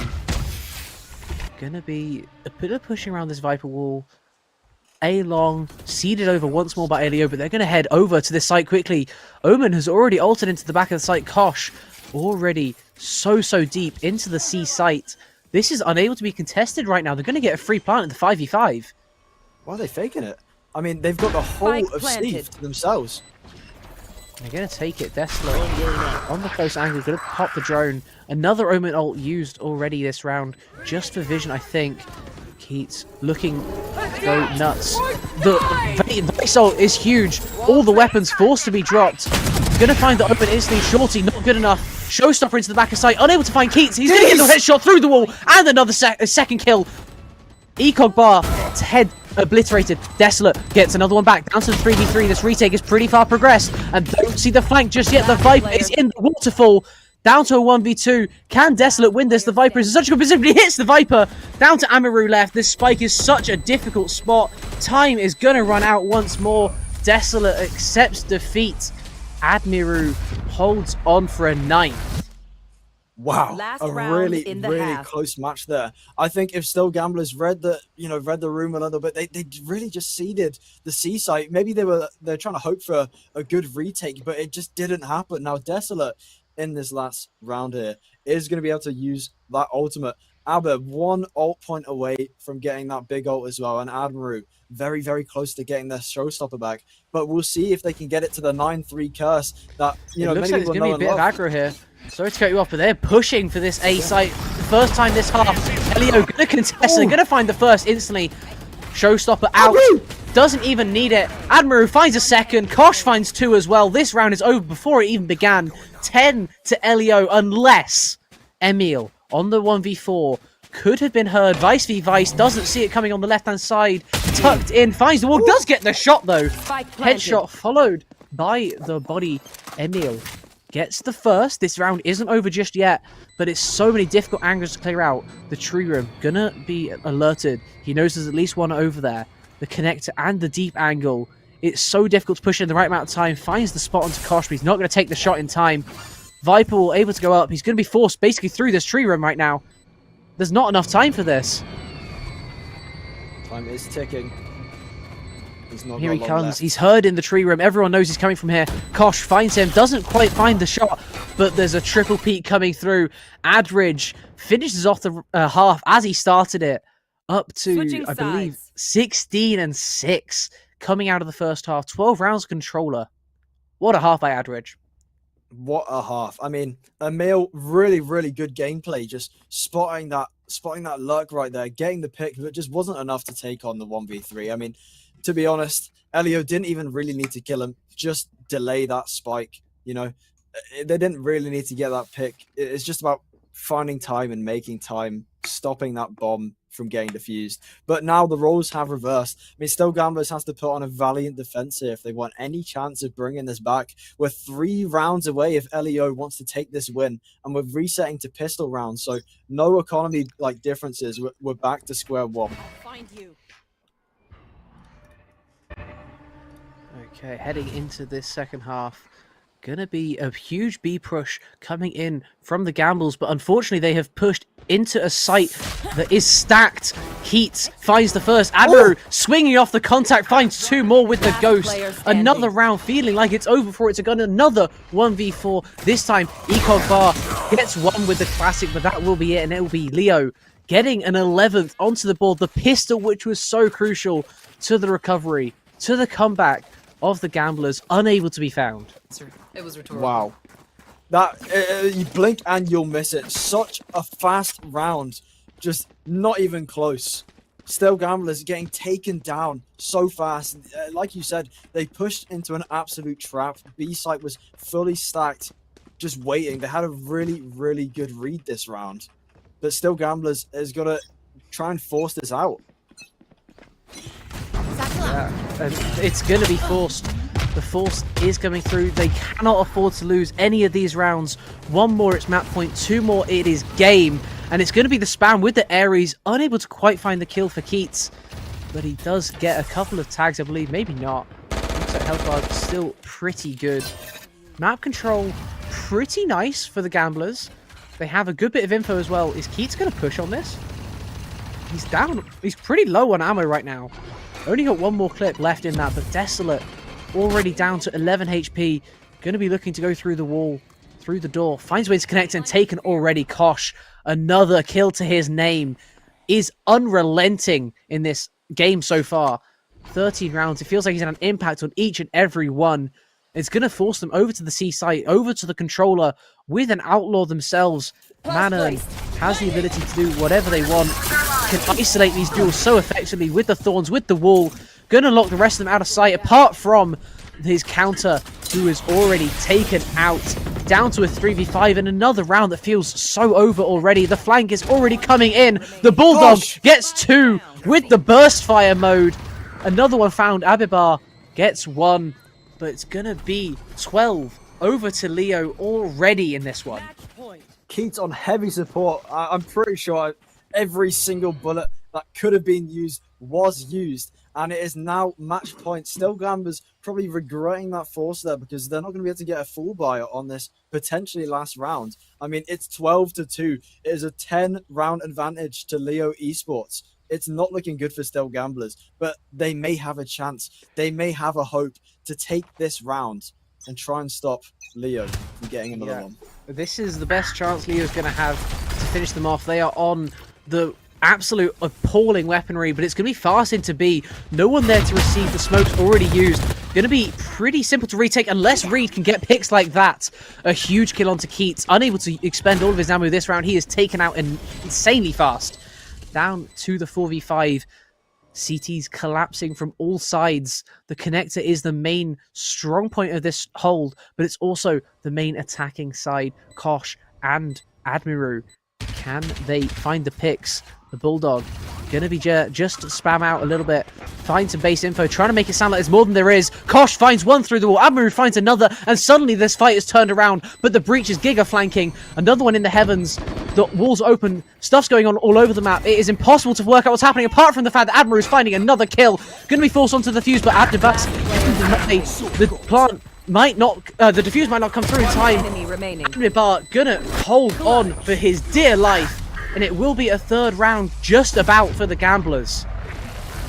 Absolute pandemonium on site. Everything happening in quick succession. You could barely see what's happening, but all I know is that lots of kills were going on right there. Still Gamblers managed to hold on another round. They didn't care how many kills they got. They just wanted to make sure that, that spike was not getting held. That spike was not getting diffused. Aber coming around in the last second as well, stopping anyone from even touching the spike. Still Gamblers clinging on for another round, with both teams getting their full buy this round. Yeah, it's going to be a bit more of a default this time. Coming in from the Gamblers. A little bit of spam early once more. The Odin this time, heavier weaponry than the Ares. But the peak's going to come in. Admiral finds another one. He cannot be tested in these aim duels right now. You're fighting against the duelist, and Keats finds another through the wall. And it just goes from bad to worse for the Gamblers. Every time they make a play, it just goes wrong. Can they find at least this Omen on the flank? Admiral doesn't even get punished for his crazy aggression. Reed does though.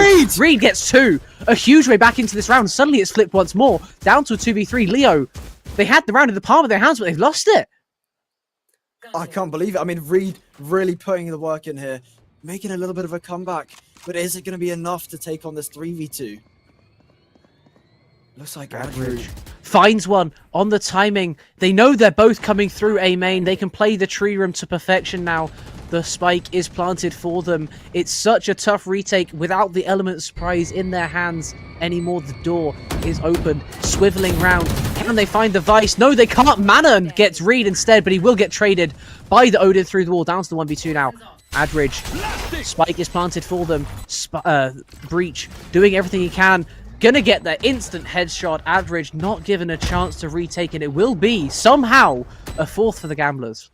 Now we know how good Aldridge is, but they were not able to secure that round in that scenario. I mean, it was a very, very tough spike to defuse, especially with ABBA putting all of that util down onto the spike, just not able to get that defuse, and that is going to bring it to 12-4 in favor of Leo Esports. Now, still Gamblers, one round away from losing, but they do have a really good advantage this round.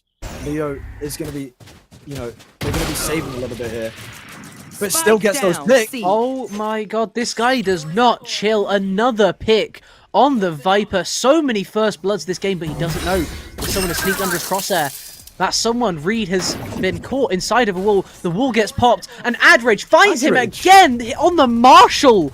He is popping once more. He is unstoppable. He's going to push in, finds a third.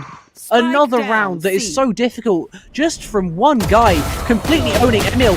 He's going to one of the guard and gets a second this round, which I just said was over, is not just over yet. Keats tries to trade it back, gets one with the Sheriff. It's down to 1v2. Desolate can win these, has the spike, has the knowledge at least of where one of them was, but he's also been marked, been spotted. The decay just about to fall off, but Keats is in such a good angle. Gonna spot him potentially if he swings with the Sheriff, and that is game. Leo find the first map 13-4. Wow. Wow. That's all I can say. I mean, amazing first game there. Congratulations to Leo for taking that first map. And I don't know, the Gamblers just weren't able to get their stronghold. They weren't able to find a good holding and take back some of those rounds. So to that first map, Lotus, it is going to be Leo's. However, there is going to be another map coming up. I think, though, before we move on, do you think it could have been different if Still Gamblers decided differently and changed their mind? If they didn't pick that they were on the defender side first, do you think if they were on attackers first, they could have It's something changed? they're going to have to think about heading into the next series that they play. The next time they get that kind of a choice, do they want to start on the attacker side? Start with that initiative. They did win half their rounds in about half the time. Only 5 rounds total allowed to be played on that attacker side, and they won 2 of them, which is already better, basically, than they did on that defender side. It's something to think about for sure, but I don't think it would have mattered today. Leo, that defender side was so clean. 10-2. It's difficult to win when the other team gets 10 rounds on either side of the map. Of course, I mean, that domino effect coming in right there. But we will be coming to a very quick break right after. We'll see you very soon.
Hello and welcome back to SOL Valorant Division 1. You're joining us just after this very, very short break we've had.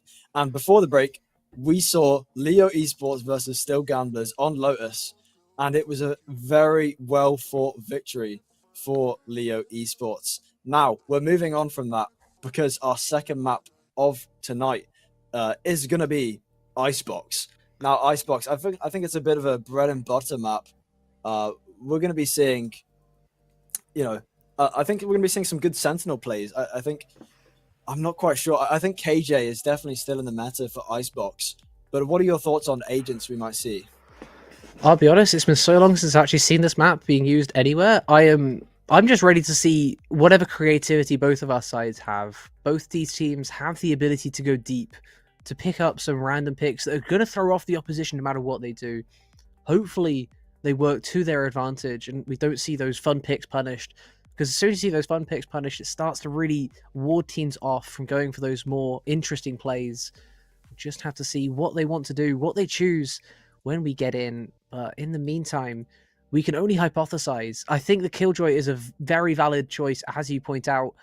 I'd also like to see something like the Jet, a whole lot of sniping on this map, especially on those long sight lines all across the map, mid, A, B, so many sight lines that can be contested with the scoped weaponry. It could be interesting to see, and I think Jet's probably the best thing to contest when you have that instant dash away. I think Jet is definitely going to be very good on this map. Now, I want to bring up a little agent, Chamber. Do you think because of what you just said, of course, Chamber, very good Very agent. possible. I mean, he's definitely been better. He's had better days, the old Chamber meta. But I think still a valid agent, especially on a map like Icebox. And I would love to see a Chamber play. What do you think about that? I think that is very, very possible. It's falling out of the meta, as you say, but it's on maps like this, where, as I just said, there are so many sightlines. When you can get a free operator once every few rounds, I mean, it'd be crazy not to. One shot, one kill, so potent in a game where time to kill is key. So I would love to see that personally, especially coming into things like the pistol round with such advanced weaponry as well. I'd love to see someone pull it off. I don't know who on each team would, but I think if anyone could, it is the players we have in our lobby today. Both teams very, very well skilled. Just going to have to find out what they pick when we do get into this agent select when it comes round. Definitely. I mean, Chamber is an agent all about guns, and whoever's got the best shots definitely needs to be put on there. Of course, only that is if Chamber is selected. Now, if Chamber is not selected, let's think about the initiators which are going to be good on this map. I'm thinking for information, I think I could be wrong here, so don't quote me on this, but I think Sova has some. If you have lineups, Sova can be quite a good agent on this map. And those lineups are available. This map is as old as Sova is himself, so definitely the lineups available. Of course, I definitely think if you have the lineups, go for a lovely little Sova pick. If you don't have the lineups, let's think Fade potentially. Fade's always a safe bet. Fade's always a good shout for initiators. Really good info, and especially deafening your opponents is, that you're taking away half of their ability to play Valorant. And we will be going into the game in just a second here, so we can see some of the agent selects. And I am quite ready, praying for a neon pick as we go into the Icebox match, because I haven't seen my beautiful Yoru clone play yet. Let's have a look. Reyna is something I would not expect to be locked in. Well, Wow. It has been. The second you say it, Emil with the insta slam, the solo carry potential of this agent is obvious to all. But seeing it locked in so aggressively, you just love to see it. Coming in on the other side, Really? we already see the Clove, the Killjoy, the Viper, and the Sova. One more to lock in over there. Viper's going to be mirrored. Sova's going to be mirrored. Killjoy's going to be mirrored. It looks like double initiator has been taken instead of the double controller. Jet's going to be mirrored. The only difference between these two teams is Kosh on the Clove compared to Emil on the Reyna. Opinions on that, please? Well, I think Kosh on the Clove. Oh my goodness. I think Reyna and Clove are two sides of the same coin. They're both very, very good agents. I mean, I think if you look at it, you know, Clove's got very similar, well, some very similar abilities to Reyna with that, the heal, the overheal, especially since, you know, Clove can revive, which is even better than I would say Reyna's ultimate, especially since putting down those smokes when you're dead can still make an impact if your team's pushing a site, or if you want to fake a little bit, putting smokes on a site that you're not really on, you know, a bit of mind games. So I think that Clove pick could be a bit more valuable here, but we'll have to wait and see, because I know Emil is a great shot, and that dismiss is going to be great to get out of gunfights with. Absolutely will. Looks like A site will be the battleground for this pistol. Gamblers attacking into Leo. B site barely even thought about, an afterthought completely. Both sides leaving a Viper wall and a Viper, and that is it over there. Everything else focused on this A side. The early aggression coming in. Let's see, Kosh already with the first. They're going to be pushing on Leo. Traded back. Desolate gets another one. Kosh finds a second. Can he find any more? Ekog Bar down in the on the heavens, unable to find, but Desolate will find it instead. Into the 3v3. Everyone already scaling, but Keats through the wall. Ekog Bar obliterated instantly out of the round. Down to a 2v3. Manon looking into the right places. His crosshair placement is so close, but he's One enemy unable remaining. to find the target. Instead, Spike Keats down gets A. a second with the Sheriff. And this round is another difficult one as Adridge is on the flank. Only player on that B site. Decided he didn't like being lonely anymore. Pushes through to A. Finds the final one. And it's another pistol. 3 out of 3 for Leo. Leo taking that first round, gonna be big. Thawing out still Gamblers on this chilly map. I mean, having that good advantage there is gonna be very crucial. They're probably, most likely, you would think, be able to get this second round here, but still Gamblers going for a little bit of a gamble, taking 2 sheriffs with them into this next round, hoping to get a couple frags and maybe a couple orbs. Yeah, lots up for grabs, even in these ecos. Gonna see the early aggro from Kosh, unchallenged, not gonna find a single player. Emil Reed on the other side finds Manon, who does get Emil back, so it's not the worst case scenario for this killjoy, but all that util that is loved by those sentinels not gonna be available on the other side. Heavy, the light Spike shield's planted. regaining as Adridge did find one on the other side. Desolate was found. Keats gets Ekog Bar, and suddenly we're down to a 2v4. The Jet is in such an awkward position, and there's another Kosh once more found. Unfortunately for Admir, unable to... Okay. Well, he didn't find anything with the Outlaw, but he did get a right-click classic that found about 3 headshots. So that is a Jet v Jet violence. Redemption. That is, Redemption. From missing those 2 shots. Wow. Chose to go with the That no-scope, and it got punished, but my god. That flick was insane. I mean, these guys have the reaction time of F1 drivers. Genuinely. Like, it is insane how fast these people's brain think. It's great to see, though. Leo taking that second round. Going to be getting a little bit of a bonus coming into this third round against Still Gamblers. Still Gamblers maybe suffering a little bit with the economy from buying those 2 sheriffs, but they are still going to be able to get that full buy. So they do have a big advantage here, but Leo could have something up their sleeve. Yeah, gonna be the 3 Alien once more. Seems to be the Leo default. Unable to find anything with the Outlaw. Both dashes from Jets gonna be used in the start as the judge close angle. Kosh finds another. He is absolutely unstoppable. Meanwhile, on the other side, Adridge in the Viper duel gets him again.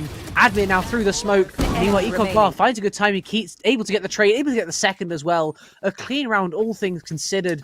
Just the one going down, and 3 Vandal upgrades as well. Leo looking so strong once more. Exactly. Leo giving absolutely no quarter to Still Gamblers, taking all of those guns, all of those kills, all of that economy. Look at this. They've backed to 3 rounds so far. Obviously, it's only on to round 4, but their economy advantage is vast. Still Gamblers gonna have to try the all sheriffs on their team this round. It is not looking good so far for Still Gamblers as we head into round 4. It really isn't. Gonna be looking towards the mid, literally contested by a Killjoy turret and nothing else right now. Just there for the info as they get the free crossover. And the kill Admiru once more with this Outlaw is just denying them every opportunity. Finds the second with the headshot. Manon finds another, taken out by Desolate. but it's already down to a 2v4 once more. Desolate able to push through the tunnel, gets a little spot into the window, not able to find anyone. There's no one there to find. enemy The remaining. Jet gets another. Emil taken down by the sniper as well. The spike is dropped in A main. Adridge on the push through mid, able to find Desolate, and it's just falling apart everywhere right now. Really, really is. I mean, 4 rounds so far for Leo. They're really racking it up. I won't be surprised if we soon see a Still Gamblers timeout. I think they need a little bit of a mental break. Think this through. What do you guys want to do? How do you want to push this? Let's coordinate. I see the ops coming out on Admiral. That's going to be deadly. As we already know, Admiral is a great player. Currently 5-1 with only 4 He's rounds. got so many kills with that Outlaw as well already this game. Almost going to force them off the A site before they even think about it. But this time he's on the B site instead. Spots out by the Owl drone. Doesn't worry about it. Gonna drop off the angle. Gonna go back up. This is a ballsy play. Gets spotted out by the bullets. Blinded as well. Forced off the angle. Reed is now super close with the dash on the Jet. Gets the timing. Unable to find the kill. Adridge is now pushing super deep. The Jet on Jet Violence doesn't get the kill. Adridge gets them on the updraft. What a crazy flick that must have been. Adridge now does get flanked finally by Emil, who gets one in return. How did Admir survive, by the way? Manon found one more by Emil this round. Again, these 3v5s are not secure for Leo. These rounds do need to be closed out. SG still so solid. The Gamblers are right there in every single round. They have the ability, they have the firepower. They're just not able to get any of these over the line just yet, as Ecog Bar unable to get his impact onto the map right now. They've slowed it so far down, but it looks like Leo's got the wrong readers. They're heading towards A because Noise got cut, but Still Gamblers is going to be able to plant this spike down on B, it looks like. I mean, Leo's just got the wrong read here. Yeah, and it's a They're gonna nice come hidden back. plan. Alarm bot now on the spike. This Jet is still just 10 HP. No healers on the team. Able to resurrect any of that health, as the angles are now so awkward for an operator to try and clear into as well. The yellow box positioning from Emil is going to make this even tougher. It's not a fun retake, especially with that Viper wall going up. People looking to evacuate from the Gamblers, but Leo not ready to give this up just yet. Tapping the spike, trying to get the util down. Emil finds a third for the round, not able to get a fourth though, as Keats finds him finally. Kosh forced to push in, otherwise he will die. He's gonna get the kill, but he is going to be too late to save the round, and it will be the Gamblers on the board. No operator saved either. The first round for Still Gamblers, stopping the domino effect of Leo. I don't think that Admiral was able to use their full potential with that operator, because Still Gamblers was just putting util up there. Of course, we saw the Sova drone flush out, and then we saw Rainer Eye just blind Admiral, so they couldn't really use full potential, the operator capabilities, and that is going to be a timeout. I don't know who's called it, but I think that it's going to be good for both teams. Still Gamblers going to be able to get a little bit more coordination, think about what they might want to do, and Leo having a little bit of a mental reset. Of course, you know, they're definitely winning, but they have just lost the round, so they don't want their hopes to be down, you know. I think this is going to be a good timeout for both teams here. Let's have a look at that the operator buy kills. so close in their memory. If they lose this, Admiral gonna be on a rough buy unless he can be dropped. What did you want to look at? Sorry. Let's have a look at the kills so far. yeah. I mean, Leo, like, it seems like It's so almost well spread. equal. It's so well spread. Manon being left in the dust by his teammates, nothing for him to be able to pick up in any of these rounds. Kills are not there for him. They're just there for everyone else. On the other side, Emil really picked it up in that previous round. Didn't get to use his ultimate though, and I think that was probably costly in the end. No ultimates invested. They got the round, but it did cost them all of their weapons. Now coming into this one, if they lose this, it's going to be rough. Definitely. Going into tough times if the round is lost here. It looks like a bit of an A hit. Yeah, an A hit once more, but even more A aggro. The Clove pushing up, does decide to drop off the heaven, pop the smoke. Aldrone gonna find a Jet on top of a box, but she can be anywhere by now. The fact it's in the same place is a coincidence, and there will be the drop off anyway. Across the map, silence will fall as teams just trying to go through this early phase, trying to work out who's where and what they can do. It's very slow this round. Not lots of noise, not any contact so far. I think Still Gamblers are just figuring out where they want to go to. and Leo is clueless of what's happening right now. It's quiet as a Deep mouse. angle. The deep angle going to be a fight potentially on the B long. Reed just pushes on the perfect timing as the Viper falls off. The near sight used as well. Going to be now pushing potentially onto the yellow box. Reed looking to scale quickly. Average going to be forced into a small corner. Going to find the first. Can he get any more? Uses the Viper's pit initially just to delay on the other side of the map. Kosh on the perfect corner does find ACOG bar, and suddenly it looks even worse for the Gamblers. One round is all they're allowed at a time. Adridge pushing on the yellow box. His pit is going to fall, and it's not a good time for that pit to fall as they're going to be pushing in. The Reyna with an ultimate. The Empress will find one. Overheal onto the next. Can they go into the heavens? No, they can't. They're going to be flanked by Admir. Somehow through the smoke, traded back by Adibar. Manon now left to pick up the pieces. Two other teammates, not even necessary. He gets the last two himself, and a 5th round for Elio in the process. Exactly. Now it is 5-1 to Leo Esports, a 4-round difference. Still, Gambler's economy has been gambled away. It is in the drain now. Leo having a big advantage here. And Admiral sensing this, buying an Outlaw, wanting to get these eco frags quick and easy. Those body shots are going to be absolutely deadly for Still Gamblers. Yeah, and the price of that gun cannot be understated either. It's so cheap for what it does. So much power it has against these ecos, and already proven. Finds the first on the deep mid push as Kosh looking to go deep. He finds a second, doesn't get the third. Unfortunately for him, the Sheriff is too good at close range, but Manon is there to back up his teammates once more. Going to be looking to play the off angle now into Desolate. Potentially going to push, finds him, sees his leg, doesn't get shot at himself. The potential flank is coming through. Desolate playing for time, but he's going to be pushed into at the wrong time of day.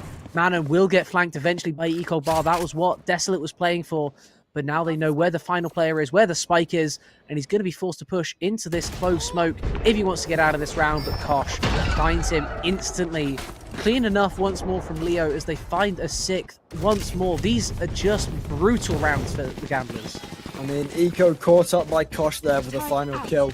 It is a 5-round lead now. Leo is absolutely taking these rounds, using them to their advantage. They definitely knew what they were doing when they chose what side they wanted to start on. Still, Gamblers are going to get their economy a little bit back, though. Admiral is going to drop the Outlaw in favor of a Vandal, and Manon is getting that Odin. That is going to be big, I feel. I feel like the Odin is going to be big spray here. Yeah, interesting choice coming out from the Gamblers. Gonna be buying up the Vandal, even though Reed has those knives ready to go whenever he wants. Not going to use them just yet, and he finds a head. That's why he doesn't want to use them just yet. His head is taken clean off by Kosh, who will in turn get spotted by Ecog Bar. Trade is going to go down, but the Killjoy now coming out. Ecog Bar looking to establish the presence on the A site. There is one corner exactly they can stay in, unless they really want to push in, as Keats will do exactly that to not get detained. Goes 1 for 1. The site is now clear, and the Heaven Peak comes back in. Admiral going to be dropping onto the site himself with the Vandal. Gets one. Adibar somehow goes down, and now the Jet is up in the heavens over the top of the Killjoy. They have walked past each other like ships in the night. Enemy Desolate remaining. caught out on the flank. Adridge is not messing about today. Another kill for this Viper. Finally, Ecobar will get the Jet out. Find the pest that has been bothering him, but it is another 2v1 that he is up against, and he is such low HP. Can he pull it off? Gets the first timing, but he doesn't get the first kill. A nice off angle to find the surprise, but unable to find the headshot, and a 7th goes over to Leo now. It's not looking good. Leo is stacking up these rounds and storing them. A 6-round lead against Still Gamblers. I mean, incredible right here. Admiral just is so fast. They're never in one place at once. You just can't find them. Gonna be using an operator again. And I think Manon, a few rounds ago we were saying Manon's not getting kills. Look now. Manon's got kills. Manon, exactly. They're catching up. They heard you, I'm pretty sure. They heard you and they're like, you know what? We're gonna change this. This is gonna be changed. Manon's getting some of those kills in. Still, And that really is the difference. Earlier, Manon wasn't needed to get those kills. He was 2 and 3 because the rest of the team was getting the kills for him. Now he's needed to get those kills, and he's getting those kills. Speaking of kills, Kosh up against the knives of Reed, doesn't give a damn. Headshot instantly on the Vandal, gonna find a timing onto the second, a nice tag, and the fall away. Sova just gonna be left with a little bit of butt hurt as the map starts to quiet down just a little bit.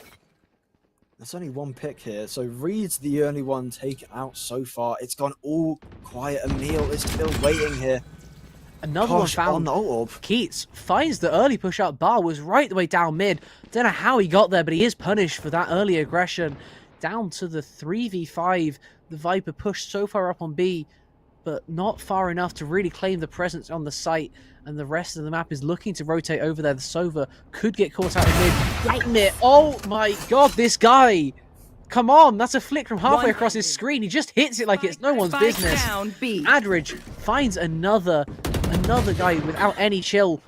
Speaking of no chill, Desolate with the Sheriff does pop ahead. 30 seconds. Adridge not able to escape this one. No round's going to be flawless, but Manon does pick it up in the end, and it's just going from bad to worse right now.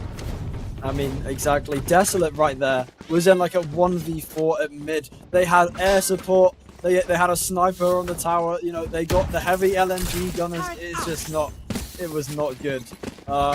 You know, still gamblers. It was an eco round for them, to be fair, but they really, really need to get a couple of rounds. They need to get a holding, and if they can't, then I'm afraid Leo. It looks like they're going to be able to keep racking up these rounds and potentially just win the game off of it. Yeah, another brutally efficient first half. This time on the defenders, and it's not looking any better for their opponents than it did in the first. Operator heard over towards mid, gonna go for the fast rotate over to this site, and suddenly the Viper wall, useful. Knives gonna be going over the wall, gonna find the tag but not the kill. Reed more accurate with the Vandal than he was with the knives, finds the head of Admiral, and we will go down. Oh my god, that was nasty. Ecog bar, one tap onto Kosh, and suddenly another round looks doable. 8-1 seems to be the tipping point for Leo. Every time they hit it, they can't quite get any more without giving another one over. The fight happening in mid right now is going to be crucial. Keats gives them a way back into the round. Suddenly, everyone left on the Gamblers is stuck on the site. No other avenues left to defend. They're going to have to stick around in the Viper's pit. Can they pull it out? Manon gets another one randomly. Reed taken out. There is the trade back. Abibar not going to let his jet fall for nothing. The middle of this pit is so difficult to navigate right now. Abibar finds another, finds the third. A beautiful cleanup from the Sova. Definitely, Abe. Look at those flicks. Insane reaction time. Abe just managing to secure those kills. It was definitely a really good round for Still Gamblers, but they did have to use some ult input right there to try and grasp a round. They do have the Sova ult for next round post plant, but it looks like Leo also has the same, as well as a couple extra on hand. And Adridge is just one ult away from the whole team having 4 ults on their side. So they definitely have more to play with. But Still Gamblers, really, really good round from them. Much clearer comms and, you know, much clearer communication. Yeah, going to be the early A aggro once more, met by Kosh. He's alone on this A site, but he has managed to find his way into the window. Gets his head taken clean off, going to resurrect, look to escape. And Reed will in turn punish him, but that is Keats getting a kill in return somehow with the Sova. This is not a clean start, down to a 4v4. Clove ult used, Sova ult used. If Leo used too many more, like this Killjoy already deployed onto the site, it's going to get costly. They might be forced to give up the final round of the half, but if it comes at the cost of no economy on the Gamblers, it's going to be worth it. Keats finds Reed down to a 43. Admiru gets a second. One enemy remaining. He gets another kill. I said the second before it even happened, but he got the headshot with the operator to prove me right. Desolate left alone, going to be heard out now. Manon knows exactly where this Viper is, doesn't know they have the spike, but he can suspect, can call in the cavalry as Desolate will look to plant 1v3 on 50 HP, and Manon is so fast on this flank. A Desolate spotted out now by the operator of Admiru through the wall, sees the foot, knows where the hip is, and that is a clean 3k and a 9th round for Leo once more. And as soon as it was given, it can be taken away just as fast. Leo racking it up to 9 rounds.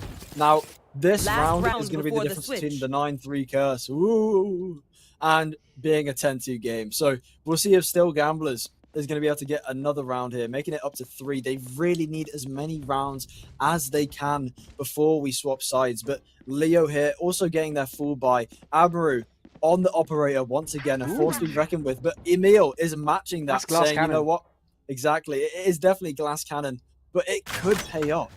It very well It could, and it There's kind of also- has to for the gamblers right now. Hmm. This is exactly that, a gamble, but they are forced to gamble. They are so far down after losing the first game so convincingly. They need to find a way back in. This could be it. Reed gets one with the Stinger up against his superior weaponry. Doesn't give a damn. Gets the first blood of the round. Kosh spotted by Aljo. He's going to be forced to disengage at the speed of sound. Can he get out, or will he be chased down? Reed unable to quite find the right timing. Gonna get caught underneath Kosh's position. They're moving past each other like ships in the night, and Ecobal will find the kill instead as Admiru gets the trade back with the shorty. 3v4, likely to be a retake, but it's 3v3. Spike down Admiru A. finds a second with the operator. Can he find the third? Yes, he can!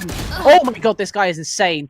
Just about gets the smoke up before his head gets taken off by Desolate. As Emil now on the glass cannon, unable to get the pick. Knows exactly where both of them are. Adridge is perfect knowledge, but can't quite get the perfect crosshair placement. Manon now perfect flank timing. Gets the One first. enemy remaining. Yes, he does. That is the spike. A. Can he play the final 30 seconds of this round? I think Manon's 30 going to go for a seconds little left. bit of trickery here. We do a little bit of trolling. Oh, this Coming is a little bit giga round trickery. to mid. Wow, Desolate is going to have no idea. Desolate is going to have no clue. They don't know if it's safe to plant the spike. Faking it Gone out. for a tap. He knows that this is a possibility. The knife is still out for Manon. He knows his timings. He can't quite 10 get killed. seconds left. Gets spotted. It's going to force such a late plant. Going to have to be safe from that CT position as he now rotates round to the heaven. If Desolate was able to get under the heaven, it could have been such a huge play. Instead, going to go up those ropes instead. This is so close. Now, the turret going to be left to hold a single angle. Desolate open to this, and Manon with a beautiful 1v2 play. Clean as you like. Doesn't lose a tick of damage in that 1v2. And a 10th round for Leo in the process. Another 10-2 half. A big brain play from Manon. Wrapping all the way around site. Desolate Switching sides. almost going, getting so paranoid, doesn't know where they are, just doesn't get to plant the spike in time. I think if they did manage to plant the spike just a little bit earlier, they could have had a better chance of winning that game, especially since that clove smoke is definitely going to be helpful, especially since they have the clove over the Reyna for post plan, where if clove's dead, of course they're going to get a little bit of bonus smoke on that site to help them out, but still not able to get that, and Leo racks it up to 10-2 against the Still Gamblers. Going back into a little Time for a reset of the field pistol test. round here. Everyone's economy is going to be changed, and we go back to square one.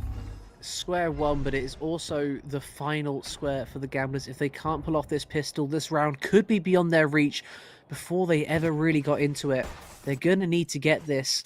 Otherwise, Leo, once more, with a pistol. Their pistol gods right now are on their side. Their headshot through the smoke doesn't care. Ecolbar will run forward to salvage that ghost. The long-range fight taken by Admiru, not quite able to find the Sova. This round is not over just yet, but the Sova has already run onto the A site. He is alone with the spike. I believe the Jet in mid has heard this, but it's going to get baited out. I believe Enemy spotted. remaining. Yeah, Adridge, great angle. Kosh finds 2 on the super push through B, and it is now a 1v5, and I'm willing to call this round over. I think definitely. I mean, unless Eco Bar can pull something off here.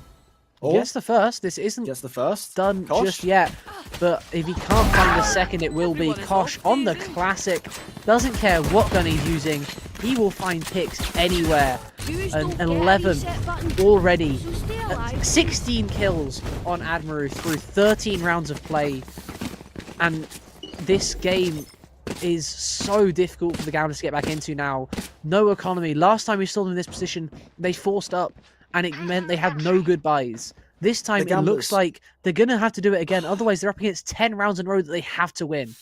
I think the Gamblers would be. I think they'd be fools to force this. I know it's difficult, but if they lose this one, they're not going to have a bye for that crucial final round if they don't get a win here. I think either way, it's a brutal position to be in, and 2 picks instantly make it even more so. And the Bulldog finds a 3rd. This couldn't be going much worse right now. A 4th, a 5th. Sorry, a 4th again. Admiral, the 5th is close to follow. There it is. A flawless round 14. Leo up to map point. And I don't think it mattered if they forced or if they didn't. 10 rounds in a row with Econ or without is so difficult in this game. It's going to be an insane uphill battle. They wouldn't be still Gamblers if they didn't take a gamble that round. You know, they just had to do something there. If it means they don't get their full buy for this last round, so be it. They still get a hero Vandal, a couple other pieces of weaponry, but it's going to be even coming into this next round. But it is now match point for Leo. Jet Dash spotted, the Fool spotted, unable to get the tag is Reed, gets tagged down himself by the superior weaponry. Now, the 1 shot already to this Outlaw, if that is the case. The rest of the team has rotated over, though. This is a whole lot of action over towards A, and the Rain has already pushed far through mid. This round is actually looking alright if they can hold on to these positions. Ecog Bar does find 1 instantly. A huge kill with that Spectre at close range, but it's traded back over. Admiral finds 2 on the Sheriff. He wants this game to go to bed. Adridge finds Abibar. Finally, it is just the hero Vandal of Emil who pushed all the way through mid, gets 1. If anyone can do this, it is Arena, but Keats says no before it begins. Hunter's Fury was already ready after this game. 13-2, an obliteration job. Absolutely. Leo Esports taking that second match, leaving them a win, as also they won the first match against Still Gamblers. So congratulations to Leo Esports and many commiserations to Still Gamblers. You guys put up a valiant fight and a valiant effort, but it was in vain as Leo Esports takes the win against Still Gamblers right there. We have just witnessed peak. This was a beautiful set of matches today from both the first and second split, from Billy Bob and VEF to Leo and Still Gamblers. All teams played very, very well today, and you should all be proud of yourselves, even if you won or lost. Now, just want your, a couple of thoughts on the game that we've just seen.